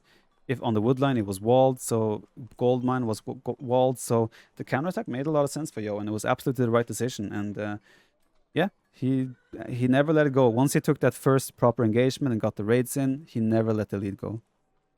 Yeah, okay. I don't know if you mentioned, people is also asking in my channel, and I think I have someone in your channel. The other semifinal is being played live after this series, right, Viper? Yes, correct. They're playing consecutively, so it'll be this match, and then right after that, Leary against Jordan will begin. Should also be a banger of a series. And then between the grand final, we will have a quick best of 3 as well, to give the second semifinalist a little bit of a break, and also let the 2 losers of the semifinals fight it out a little bit to see who deserves 3rd place. Now, personally, I'm not a fan of 3rd place matches, because I feel like if you lose, you're out of the tournament, and you don't feel like playing anymore. But we were thinking about how can we give the second semifinalist a little bit of a break, and a quick best of 3 between 3rd and 4th place felt like a suitable way to do it. So yeah. Well, it's probably the best way, actually, because since both semifinals are going to be live, is the best way to make them rest as well. And we will talk later, but well, it could be still the chance to be a grand final TaToH versus Jordan, Viper. Dude, I'm sure that you want that final. What do you think? It could have been 4 GL members in the semifinal. If I beat Yo, they'll beat Leary, we would have had GL only, top 4. That was the dream. I was being nice, man. I didn't want to say. I knew that, but I didn't want to say. That was the dream, man. That was what we were aiming for. Would have been sick if we got that. You rigged the brackets then for that reason? I wish I could say I had anything to do with the brackets, but I'm afraid I didn't. Okay. Yeah, I'm actually not sure how exactly they did the brackets, because the seeds to me seem a bit off. I'm seed 11 or 9, I think. I think Capoch was seed 5. I'm not sure how. You are 10? You I'm are 10. 10, I'm if I'm 10. not wrong. Okay, I'm 10. And Leary is 16. Lyris Sorry. seats 16? No. Or 15. Yeah, it 15? was 16 before Hira didn't Right. check in. Hira was 1 and Leary 16. So Okay. if Hira check in, run of 16, Hira versus Leary. Oh, really? Yeah. Oh, yeah, true. What? I mean, oh my god. One is number 1 and 16. Yeah, makes Viper, sense. Viper. Wow, yeah, makes sense.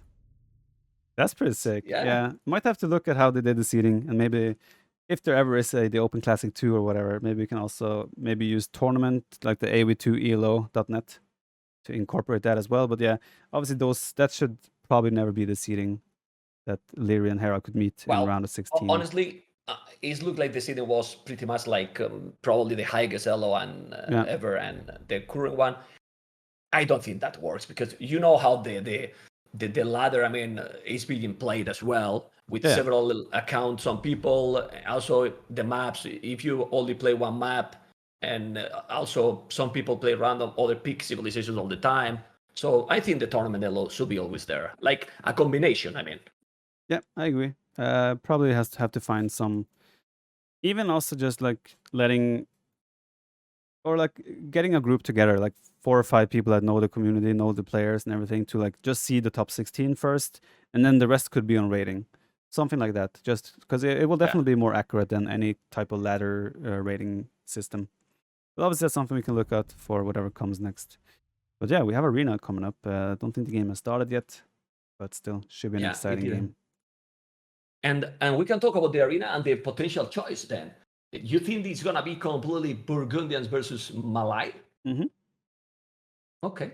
Well, Khmer without Bomber Cannon doesn't make sense, right? Yeah, so Yo going Malay is like 100%, right? I don't think there's any chance that he will go Khmer over Malay on Arena. And then you ask TaToH, like, Vikings is obviously a strong Civ, but you don't want to end up in a situation against Malay where Malay has bomber cannons and you don't. So I feel like Vikings is not going to be an option here. So it is pretty much nails it down to Burgundians against Malay. And the thing with Burgundians is no one knows 100% the right way to play Burgundians yet. Flemish Revolution is insanely strong. I'm sure TaToH will have that in his mind, but at the same time, Burgundians have an amazing economy, and they don't need to play Flemish Revolution. They get cheap Paladin, they get elite skirmishers, they get hand cannons, bomber cannons. They're still a very strong Civ without Flemish Revolution. The Flemish Revolution is just a cherry on top, like the instant win button you can click. So the options are there, and I'm sure we'll see Flemish Revolution at some point. Question is just how TaToH approaches it, whether it will be like early imp, get 160 villagers, go Flemish Revolution and bomber cannons, or if it will be like 1 hour into the game is kind of equal, and TaToH goes Flemish Revolution to go for a killing move. Did you see him build TaToH yesterday? I did, yeah. I did see the last game, yeah. That was... Did you expect that? Textbook how to not do Flemish Revolution. Yeah. So, like, I mean, MBL, he did Flemish Revolution, and then he started cutting. So he had, like, 150 idle military for 2 minutes, and not villagers working. It was very strange. Yeah, he didn't need that. I mean, he needed to wait a little bit to have, I don't know, 2 bomber cannons and 2 traps. And when you could, then you do it. Yeah, without siege as well, you cannot take out castles and things like that. So, yeah, it was not the best execution by MBL, and he will be the first one to admit that. But yeah, game is there. Yeah, I'm already in. I think that Burgundian's late game is also very strong, right? So, but then again, I feel like Turk's late game probably outmaneuver Burgundian late game quite heavily. So, I think Flemish Revolution was the right choice by MBL, but it was maybe too early. He wasn't really ready to make that push yet. But either way, we have Malay Burgundians as expected. Malay and Burgundian in Arena map. Arena map, remember guys, that it usually have. I say usually have because the map yesterday for you in Arena, in the first one, was fantastic, right, Viper? Yeah. And even this map is quite ugly for TaToH because the stone mines is blocking the gate. So TaToH has only one gate to escape. even the second gate on the right side is blocked by trees. So TaToH has one outruns of his base, and that's quite awkward. But that's kind of where he will leave anyway, so it's not the end of the world. Yeah, but usually, like I say, these 2 goals, 1 stone inside, D is inside, everything inside. Do you prefer this let's say easier map generation of our arena, or remember back in the days that there was even sometimes relics inside, deers and ships could be outside for one and the other? Do you prefer that this is, let's say, more fair, or you would like to see more random generation? Well, it depends what you're after, right? Are you after entertaining games that can be super unfair? Sure. Then you should not go for this type of arena. But if you want fair competitive arena, then you have to go for even distribution and relics safe distributed like this. Because if like in the past you could have like people would be forced to play super YOLO strategies just because their map was terrible and the relics were terrible. And that's not fair or competitive in my opinion. Entertaining, yes, but not fair or competitive. Yeah, it was crazy. Sometimes you will get 1 goal inside and your opponent got 4 goals inside. Yeah. Like that was like crazy. In the back of your base, one guy could also have like 500 extra tiles while the other one had no extra space, and in those 500 tiles were like 3 goals and 1 stone. It's just like ridiculously unfair.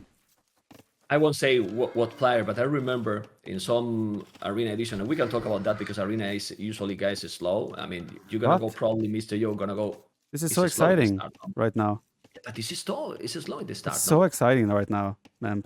I can't contain my excitement. Wood chop in the trees from Mr.Yo. But the big thing here is that the villagers from TaToH has double bid axe. That's exciting. That's truth. But this is, for example, not common. I mean, I have seen pretty much all the games with Burgundians. Most of the people with Burgundians is leaving only 3 villages on wood and double bid axe. TaToH has 4 villages and double bid axe. I mean, it's not a big deal, but it's a small difference with what I have seen from pretty much everyone playing with Burgundians in arena. Yeah, so normally you keep 3 at first, or like even 2 at first, just to get the food faster to do double bid axe, and then you can add 3 or 4. I didn't pay attention exactly when he put those villas, but yeah. What is the one villager of TaToH doing right now? He wants to chop from the other side, apparently. Makes sense. But yeah, I don't. Again, it's one of those things where no one knows exactly what is the right way to do Burgundians yet, and that's also why it's exciting to see Burgundian games. Now we all have our opinions on Flemish Revolution. I'm not going to share mine publicly, except say that it sucks. But that's also one thing that hasn't been 100% figured out yet, and I think most people still agree that it's a ridiculous tech and way too strong, and that it sucks. But let's not share our opinion in public right now. Let's focus on the tournament. No. And don't tell don't tell Viper that if we can host King of the Desert new edition, Burgundians, you cannot make Flemish Revolution. Don't share also that, okay? I'm giving you a premiere, but only to you, not to anyone else, okay? Can we also ban Sicilians while we're at it? You don't like Sicilians either? Well, man, you're a hater, man. Viper, what is this, man? They're just bad. No, but actually we saw arena. I mean, but why to ban them? People won't pick them. That's true. Yeah, so just ban them. They won't be picked anyway, right? Take the choice away from people, so they don't have to be like, oh yeah, I'm ditching Sicilians and feel bad about it. Okay. Okay, but I want to say, Jordan played Malay against Sicilians against running, and he got wrecked by sergeants. Sergeants with 8 pierce armor, pretty damn strong, and Malay don't really have that power unit that can clean up sergeants. So Jordan got absolutely clapped by sergeants and Sicilians. But we really have to say that arena is a special map that we can see specific strategies that just work in arena. Yeah, like very, very much. Not want to work in other map. Yeah, 100%. We can see what Yo did now. He went for the fast fuelage with Malay. Malay can be played kind of 2 ways. You can either go for a super fast fuelage where you get all the fuelage technologies before you start farming, for example. So every single farm of Yo will have horse color here, which is very nice for Malay. Or you go for a straight fast castle, which gives you a little bit of less of those economy upgrades, but you will still get to the castle age faster and get those techs going. But even with this, Yo will still probably have a castle age time almost as fast as TaToH, because that's just the power of Malay. What do you prefer? It depends. Depends is not the right answer. Okay, it's not so simple, man. You know, but I know, but well. No, I think on a map like Hideout, probably I would say the fast fuel, just to be able to adapt to if there's any aggression coming your way. On Arena, I think it depends against what Civ I'm playing against. I think against Burgundians, I think I would have just gone fast castle, but it's always personal preference, right? Okay. I mean, I have seen also what are they doing with this feudal boom. Most of the times, the one who is going to stand at castle is now like TaToH now is gonna go at 27 villages scouts, so 28 population, and the Malay will go like 20 seconds behind maybe, but with 5 villages more, like 32, 31, 32 villages, and almost the same time, 5 villages more for almost the same time. It's definitely worth it. Yeah, indeed. And he has the, like, TaToH has now made 4 farms. Oh, TaToH also has horse collar. Never mind, that's true. Burgundians get that advantage as well. So yeah, TaToH went for market stable here. So he wants to have the market so he can... Oh wait, oh, I thought he trapped the villager on the market, but yeah, all good. He will have the access to balance his economy a little bit with gold, and he will also be able to make the stables and monastery to compete for the relics. And this is generally, like, either you go for blacksmith stable or you go for market stable. In most cases, you don't do blacksmith upgrades anyway, so market makes more sense if you want to be able to play around with the economy. But yeah, I assume Yo as well dropping a barracks. He will drop a blacksmith and also a stable, and we're gonna see big fight for the relics, which is the meta in Arena right now. Do you think it's worth it to commit? For example, yesterday, Mr.Yo, if I'm not wrong, he did light cap, +1, and husbandry to gather all the relics, and he did it. Then it was useless because he lost, but is that much investment on the stables needed? Do you think it's worthy to do it with a civilization like Malay? Well, I don't know how the villager situation ended up after. Like, how far behind was he in villager count mid-castle age? 20 villages. 20? You were 20 villages ahead again. Yeah, and at the end of the game, yeah, but I'm thinking like, say, middle during of castle that, age. like 10, 15. Yeah, then I think it's too big of an investment. Yeah, I was surprised. I mean, he made a lot of scouts. I thought we invested about the same, but yeah, I never clicked his scouts to check if he had forging, actually. Husbandry, I think I did husbandry as well, if I'm not mistaken. We both had that. I could be wrong, maybe I didn't do it. But either way, yeah, I think that's probably an overinvestment in that end, because especially if he fell behind in villager counts so much. So yeah, like we mentioned, look at this, Viper. It's not even 20 seconds. 8-second difference, 5 villages more. That's the power of Malay. Malay is amazing for Arena, definitely, man. It's really amazing. Look at TaToH, though. He has Bowsaw, he has Heavy Plow. That's beautiful with the Burgundians as well. And Burgundians, they get cheaper light cavalry attack in the stable. Will only be a 75 food cost to upgrade light cav, so that's also amazing to be able to fight for the relics. And if he gets the relic, it also generates food and gold, which is a civ bonus of the Burgundians. And Yo mixing some spearmen as well, so Yo definitely will try his best to compete for the relics, and we'll see if TaToH has no spearmen yet, but I expect him to do light cav quite fast. He's doing a tone center right away. Yo, he's not doing yet the monastery. He doesn't have the wood. He's gonna make it as soon as he can. He has the village there. There you go. A little bit faster it's gonna be TaToH. I mean, I'm telling this because you know, in Arena, every second count to take the relics, and military numbers a little bit, a little bit ahead already. Yo, with the spear there, very important to be able to take the units in the start. Has to be careful. He's there already with the light cap and all the scout for TaToH. So he has to run away, Mr. Viper. But 2 extra tone centers for TaToH. But also a few villages idle for quite a while in the berries. Yeah, but also he has Bowsaw and Heavy Plow. So you just imagine that the economy is actually better for the Burgundian player here, even though Yo has more villagers. And TaToH also mixing in some spearmen now as well. Light cav coming in for both players at exactly the same time. Roughly the same situation right now. And I would say relics are better situated for TaToH here. 2 relics kind of right outside his gate, and the third one is kind of in between, but still closer to TaToH. So there's a big chance TaToH gets a big lead here with the relic situation. Since Malay have the transition to Imperial that is insane, don't you think that maybe TaToH should commit a little bit more now in Castle? He has already great economy with Heavy Plow and Bowsaw 3 TCs.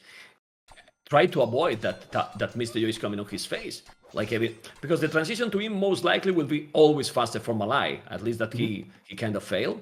And try to push a little bit even with a siege or so forward, or do you think that's maybe too much? Oh, TaToH just missing the monk here of Yo.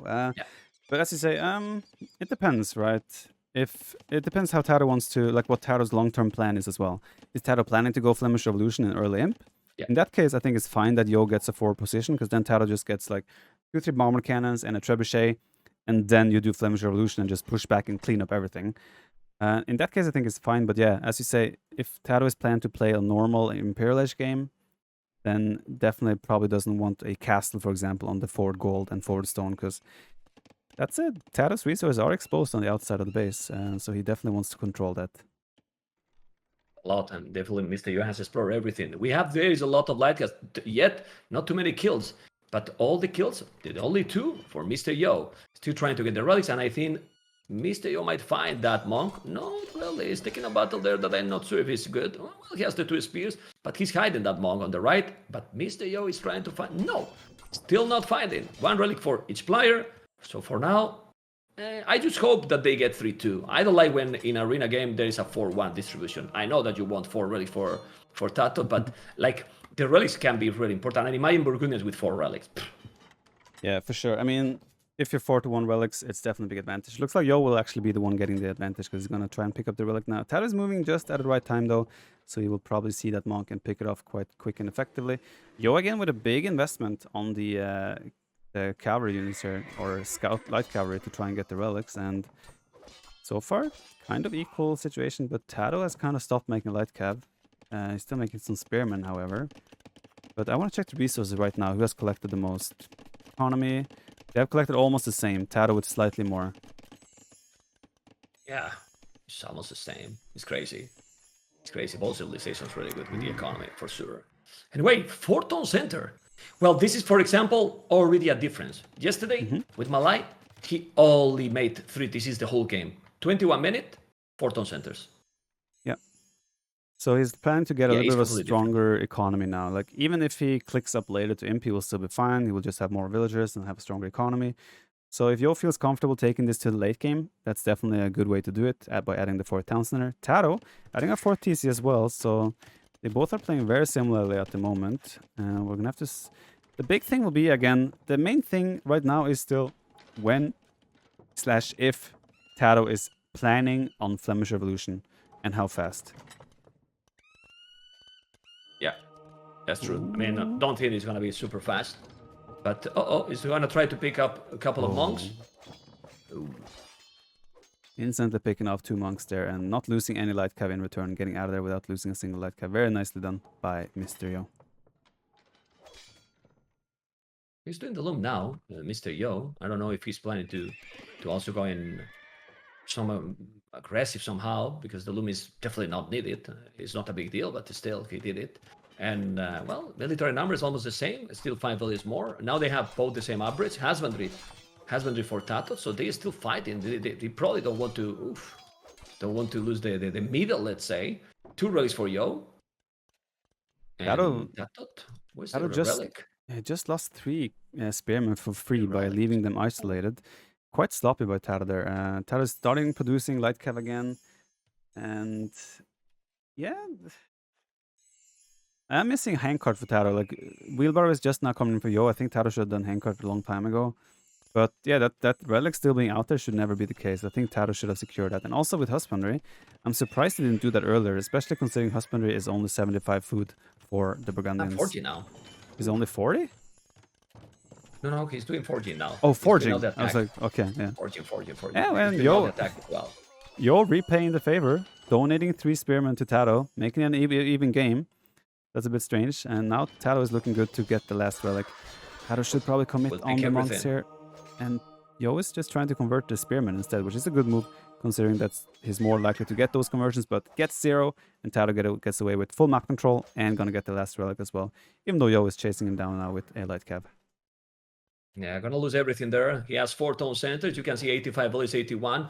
I don't know if he's gonna buy some resources to try to go up. 40 farmers, 36. He's getting inside with that's the why he did loom. A good idea. That's why Yo did loom. Was expecting that, right? Yeah. Was expecting that. It's still gonna be annoying. It's light cats. Light cats also eat villages even if they have the loom. Even more if there's nothing to defend. He's creating some chaos in his economy. And TaToH is on the way to Imperial. He's gonna be faster, maybe not, because if he balances the economy and he click with Malai, this is the Mai of Malai, that he probably will be up to Imperial faster, but he's gonna be very, very close. Doing the buildings, Viper, and when he's doing the building, probably he will buy the resources. Only 2 villages on gold, but they still have a lot of gold as 3 relics. Now TaToH 2 relics. And, what is the approach now in Imperial for both players?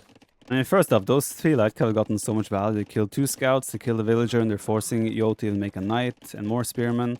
So those 3 light cav getting in has been so annoying for him. And TaToH going for a forward siege now. Looks like TaToH wants to go for Paladin.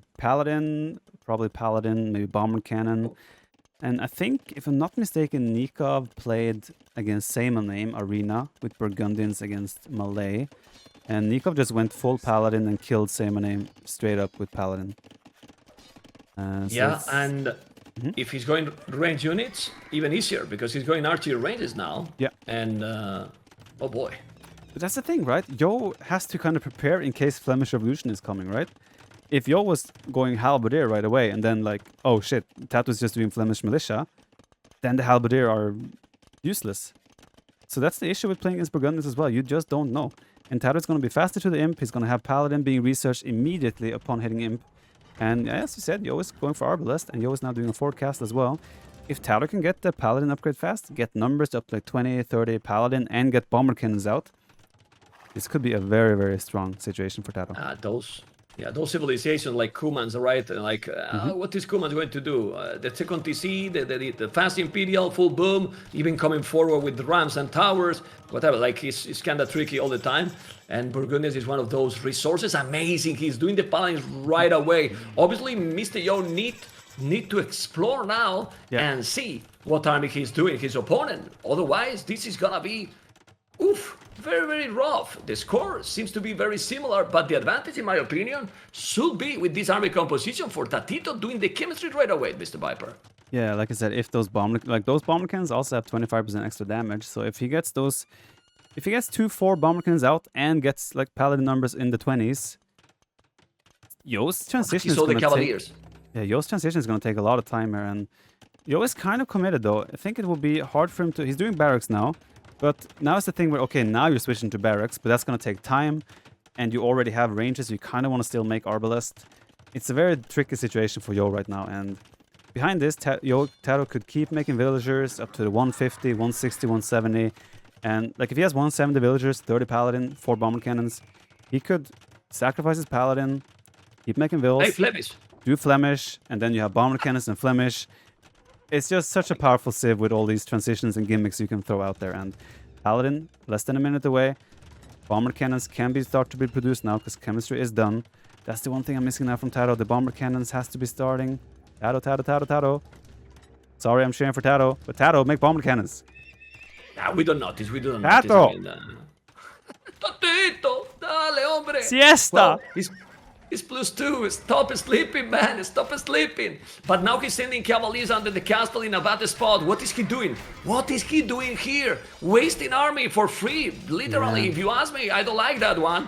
I really don't like that one. What you want to achieve there in that spot? Of course you will kill it. But your army is much more expensive than what Mr.Yo got in that spot, Viper. Yeah, but I mean, then again, he did actually end up cleaning up the whole Arbalest numbers, and that's quite nice for him. Now, Halberdier is done almost now, and the upgrades are getting in, so maybe TaToH adding like 3-4 ranges as well and getting some hand cannons on the field would be nice for him, but still. I mean, he still keeps making villagers, but I would love to see him just queue up another 20 villagers, because if he gets, let's say he gets 8 bomber cannons. 8 bomber cannons, he has 20 paladin, Yo will have to keep making halberdiers, and then you just slap the button, and suddenly you have 200 military, with 8 of them being bomber cannons. I do not see how it is physically possible to stop that. And seriously, Viper, do you think it's normal that upgrade just need 5 seconds? I mean, doesn't matter. 5 seconds to make it? If it was 5 minutes, it would still be stupid. Doesn't matter, man. 5 seconds is less kryptonite to Superman, you know, like... I don't know. I mean, he's doing everything. Treadmill crane, at least skirmishes. Now the Palace is in the north. A lot of house. Let's focus in this battle. But like you said, if he put TaToH in problems with the halves and arbalists and take the Palace, he clicked the button, bam! And I look at the resources. I'm not surprised if he's not going to make it. I wouldn't be surprised if he's going to click it. I'm afraid that he will click. I don't think it will very soon, actually. The fact that he's doing skirms right now makes me think that he still has the Flemish in his mind, but he will continue with skirmishers and paladin initially, and then when the situation stabilizes a little bit more, that's when he might hit the button. But for now, the halberdier is out of position. Sure, he will kill the bomber cannons, but this is a time for TaToH to maybe jump with the paladin. He decides to not And yeah, TaToH kind of wasteful with his bomber cannons here initially. But how many civilizations of Viper are with almost 180 population? You have 20 paladins, well, paladins, skirmishers, all the average, and his resources are Michi economy. I mean, it's like he's trading right now. I mean, look at the economy he has. 2,000 food. I mean, look at the castle he's doing close to Mr.Yo base, taking that goal in the north. Oof, this looks so damn good, but obviously, same population for both players. Mr.Yo is not gonna give up. Definitely not. So many units for Mr.Yo now, Viper. For sure, Mr.Yo has a very cost-effective composition. Halberd, Arbalest, generally speaking, one of the most cost-effective compositions in the game. Wait, Viper! It's open! Oh, it's he open. Get the gate, and now the Paladins, if he's not walling, he's gonna raid all his the- economy. He's gonna wall. It's walling. And now he has to be careful. He can get trapped as well. Yeah, but there is one petard, so he could potentially blow up one of the house foundations now. But Yo is just making it safe. And yeah, Yo is about to get... TaToH about to get trapped here. That's going to be 20 paladins, 16 paladins. Oh, he gets out just in time. He will still lose a few, but Okay. yeah, could have been worse. I think the The biggest score issue... now is taking the lead for Yo. Yeah, the biggest issue for TaToH was still just the way he lost those first couple of bomber cannons. Those are supposed to be your snowball unit, and when you lose the first 3 bomber cannons kind of for free, that never plays out well for you. And the thing here is, if now he's doing the Flemish right now, yeah, Mr.Yo has good amount of army. Can he stop that army? Like, No. it's impossible, man. It's just impossible. But he probably not gonna make it because there's no siege. You need siege, like we were mentioning before with the NBL game. And so many paladins are skirmishes. Paladins are really strong, but they are also very expensive. And well, remind to the viewers that they don't have bloodlines. Yeah, indeed. Again, if... see, TaToH's doing armor upgrade. You know why he's doing that? That's not because he's switching into halberdiers. Flemish. That's not because of halberdiers. He is preparing for the Flemish switch, and TaToH kind of jumping now. The halberdier numbers are still there. This is probably not a good jump for TaToH. Between 2 castles and underneath a bunch of halberdiers and arbalists. Very strange fight for TaToH, but he does clean up some bomber cannons and trebuchets, and he is the one now with the more bomber cannons alive, and that is very important for a Burgundians player. And he's still making skirmishes. He's doing the armor upgrades again. He has stopped producing paladin entirely. I'm surprised he's not making more vills. If he's planning to make the switch to Flemish, he should be making more vills right now. Yeah. Look at these resources. He might want to do the technology first. What's it called? The The one good with one. I don't remember the number, the name. Sorry. Burgundian vineyards or something. Yeah. Oh, Forced Levy. Forced Levy for Mr.Yo. I mean, both are going to do probably all the techs, you know, that they have both civilizations. Onegger upgrade to Kut, and then try to raid all over, probably. Because don't think he's just to deal with the Arbalists. He can deal with the Arbalists, in my opinion, in a better way. And then, oh, man. How to stop that? Well, Forced Levy, maybe with the 200 swords he can do something. The 200 swords can do something against the Flemish. Not really. Well, maybe they trade okay, Can but something do something against the Flemish, Viper, please? nothing. Give me Nothing can do. Nothing, okay. TaToH again jumping. Pepperoni With, pizza, the cheating, something, nothing. they can have a siesta, but Okay, well. TaToH is going to clean up the trebuchet and then get out of there again with the paladin. So he was forced into making more paladin. Again, I think the main issue for TaToH right now is that he does not have the bomber cannon numbers. He has 2 trebuchets on the top side now. I guess he's going to shoot houses or something to try and open a raiding path there. And also, I would love to see TaToH make more villagers. If he wants to make the Flemish switch, have 160, 170 villagers, doesn't matter, and then you go ham. But you need that bomber cannon mass, and there's 0 bomber cannons on the map for TaToH right now. But look at Mr.Yo, how he knows what is happening. Look at the walls he's doing at home. He's doing a stone wall. Look at this. I'm gonna put his point of view. He can see the honest. He's trying to cut. He's doing the guilds. TaToH, because probably he wants to sell a little bit. I don't remember how much cost in terms of gold for the Flemish. Was 600 gold? Yeah, I think it's 600 now. 600, right? So he need a little bit. He's gonna take that trebuchet. This is so intense. Remember that this is just the game to go for the grand final. Viper, we need to hype this because it's so important match. True, indeed. A single big mistake can cost him the chance to play in the final against Jordan or Leary. And there's no halberdiers anymore with the bomber cannon and arbalest of Yo. So TaToH gets a nice shot, and the paladins are now on top, and he's cutting through at the same time. But he's only cutting through to be able to raid. I don't think this is with Flemish in mind. TaToH is playing this as if Flemish doesn't exist right now. But last armor upgrade coming in. Indeed. That might be a sign. Oh my god. After the plate mail, look at the military from Yo. Military from Yo right now, 25, while TaToH is gonna have soon 200 population in military, which seems to be very, very balanced. Look at the town centers. Town centers of TaToH are producing 10 villages in production. This is a sign, guys.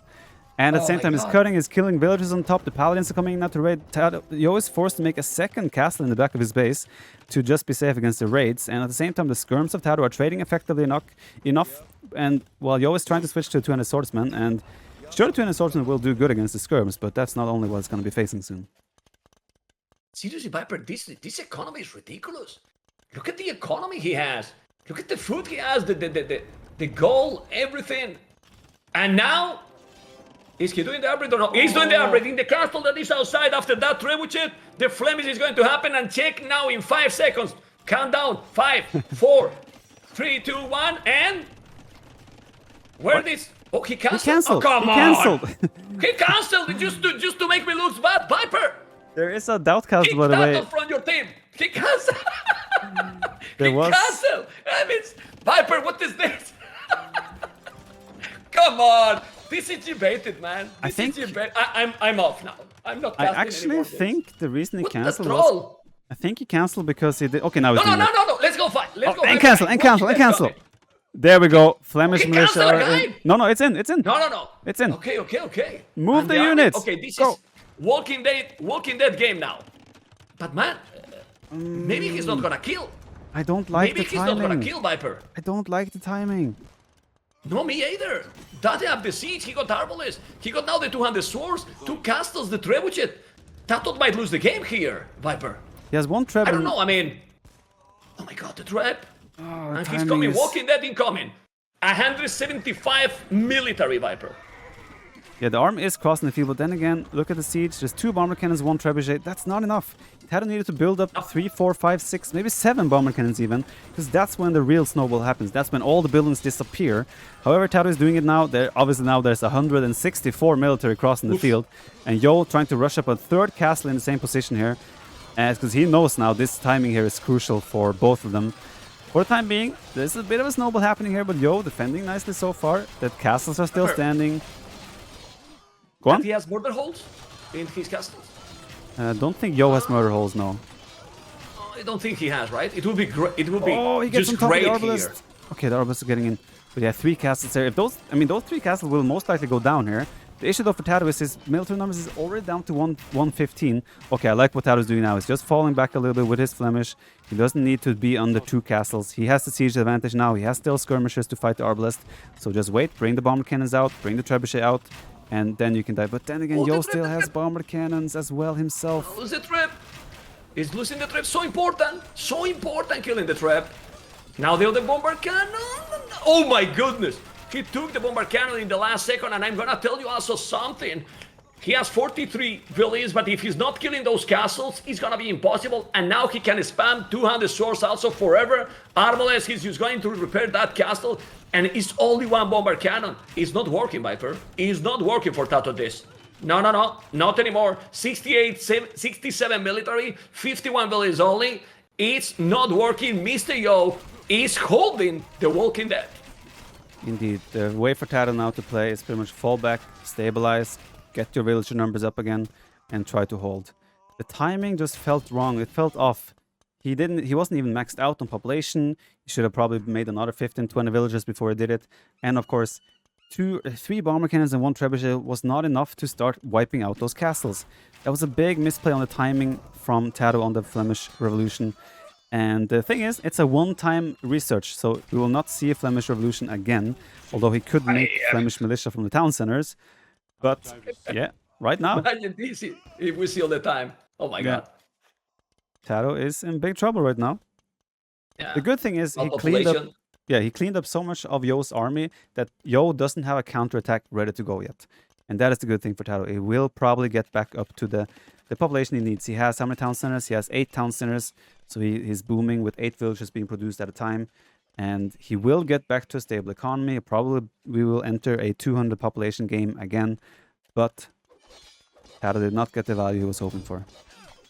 And Viper, with 63 farmers, Mr.Yo, how many long swords he can make now in the late game? 2,474. Yeah, can't make forever. Can't make forever. He's taking the honor in the north. I think he will kill. No, he saved it. Now he's gonna take that castle. It's gonna be very difficult. 173 population. TaToH impressive already with 90 villages. After remember that average just put you to 0 villagers, but he has now 91. He's like booming twice during the same game. Yeah, And yeah. As now it's so difficult, Viper. It's almost impossible. I don't know what you think. yeah. Now we entered a situation where gold army is not going to be a thing for TaToH. Of course, there is still gold for him to mine under the castle, but yeah, Yo has the 200 swordsmen, and they don't cost gold, and they're super cost effective against skirmishers. Yo also still has 20 arbalists alive, or 16 arbalists, and he has bomber cannons alive. I don't know.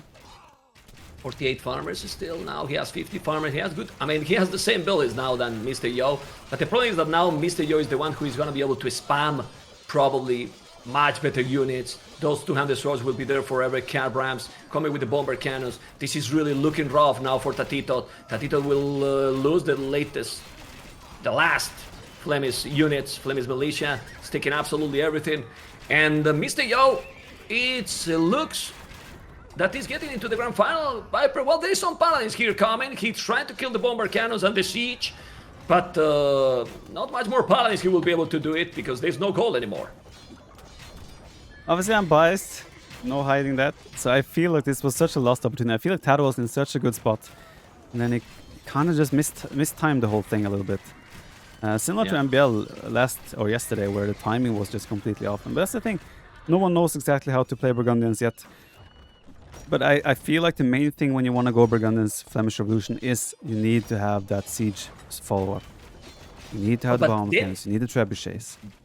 Then Viper is not really terrible for the game, in the sense that if you don't execute properly this one, even if we might think, and I agree that it's a stupid upgrade, you know, and really too strong, it's not impossible to stop.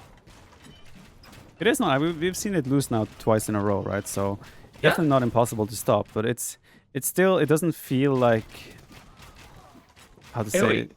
Not AoE, it doesn't feel like a strategic, real-time strategy decision that suddenly you have 200 military units.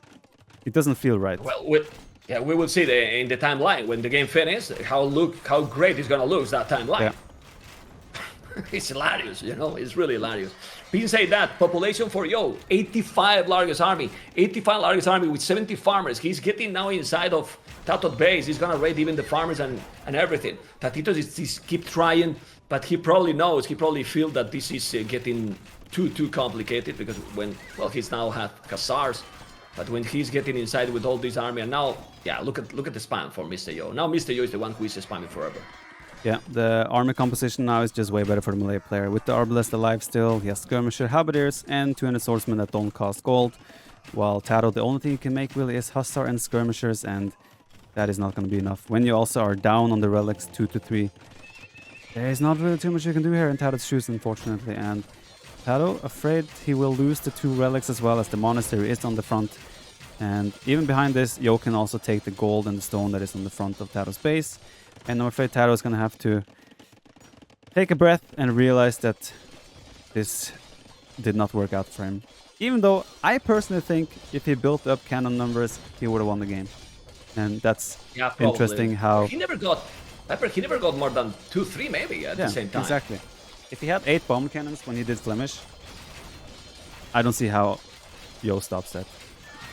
You saw that we got similar reaction when he did the Flemings. Even if we were joking because he canceled 1 or 2 times, we were like, "Oh, it's not looking great." Yeah. Like it was our first comment right away. Like, it doesn't look like a straight position to push. Well, TaToH is still holding on. He's on 170 population and definitely fighting on. He is expanding on the bottom side as well, making a new town center. He's definitely in the right to keep playing for sure, because he still has a healthy population. It's just that the outlook for his future is not looking bright. And getting some honours in there as well. The issue is though that Yo can still add bomber cannons, and Yo still has...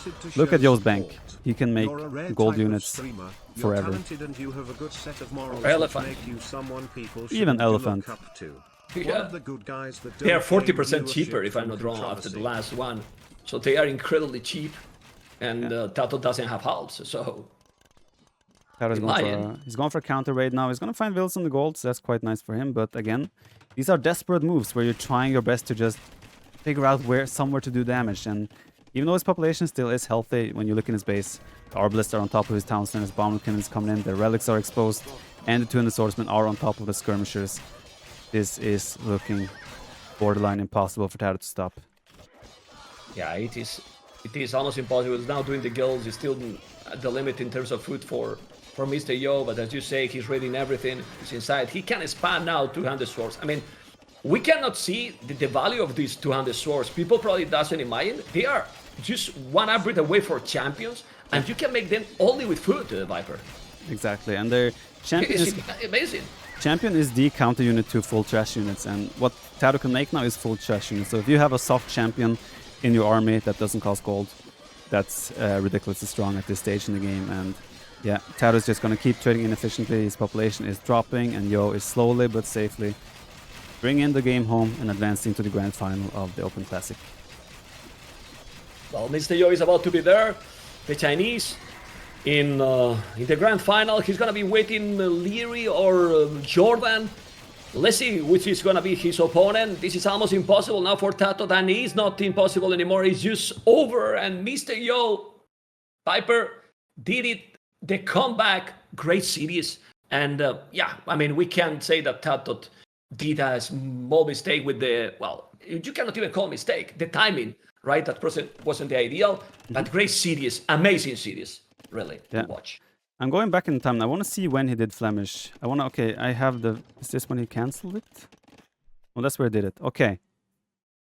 Okay. So let me just go back a few more seconds. I'm at 45:28 right now. This is 2 seconds before TaToH does Flemish Revolution. 45? 45:28. 45:28. If he did it at 25 minutes, I would be impressed. Yeah. So, if we're looking at the situation now, TaToH has 142 villagers, 34 military. He still has 25 population to fill.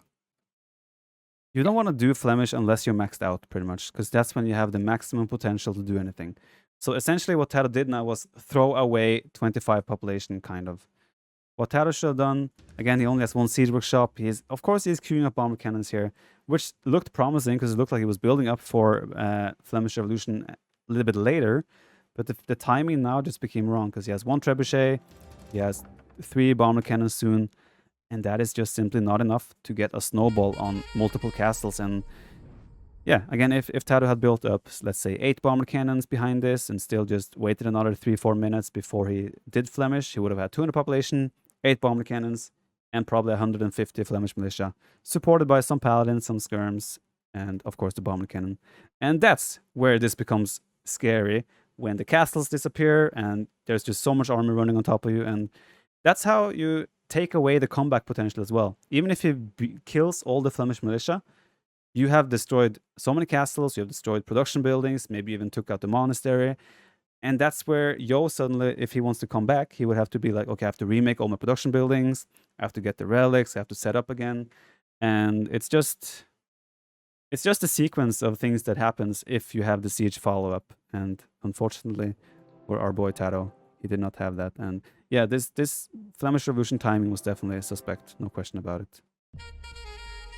Yeah, the two bomber cannons, Viper. Yeah. He couldn't do it.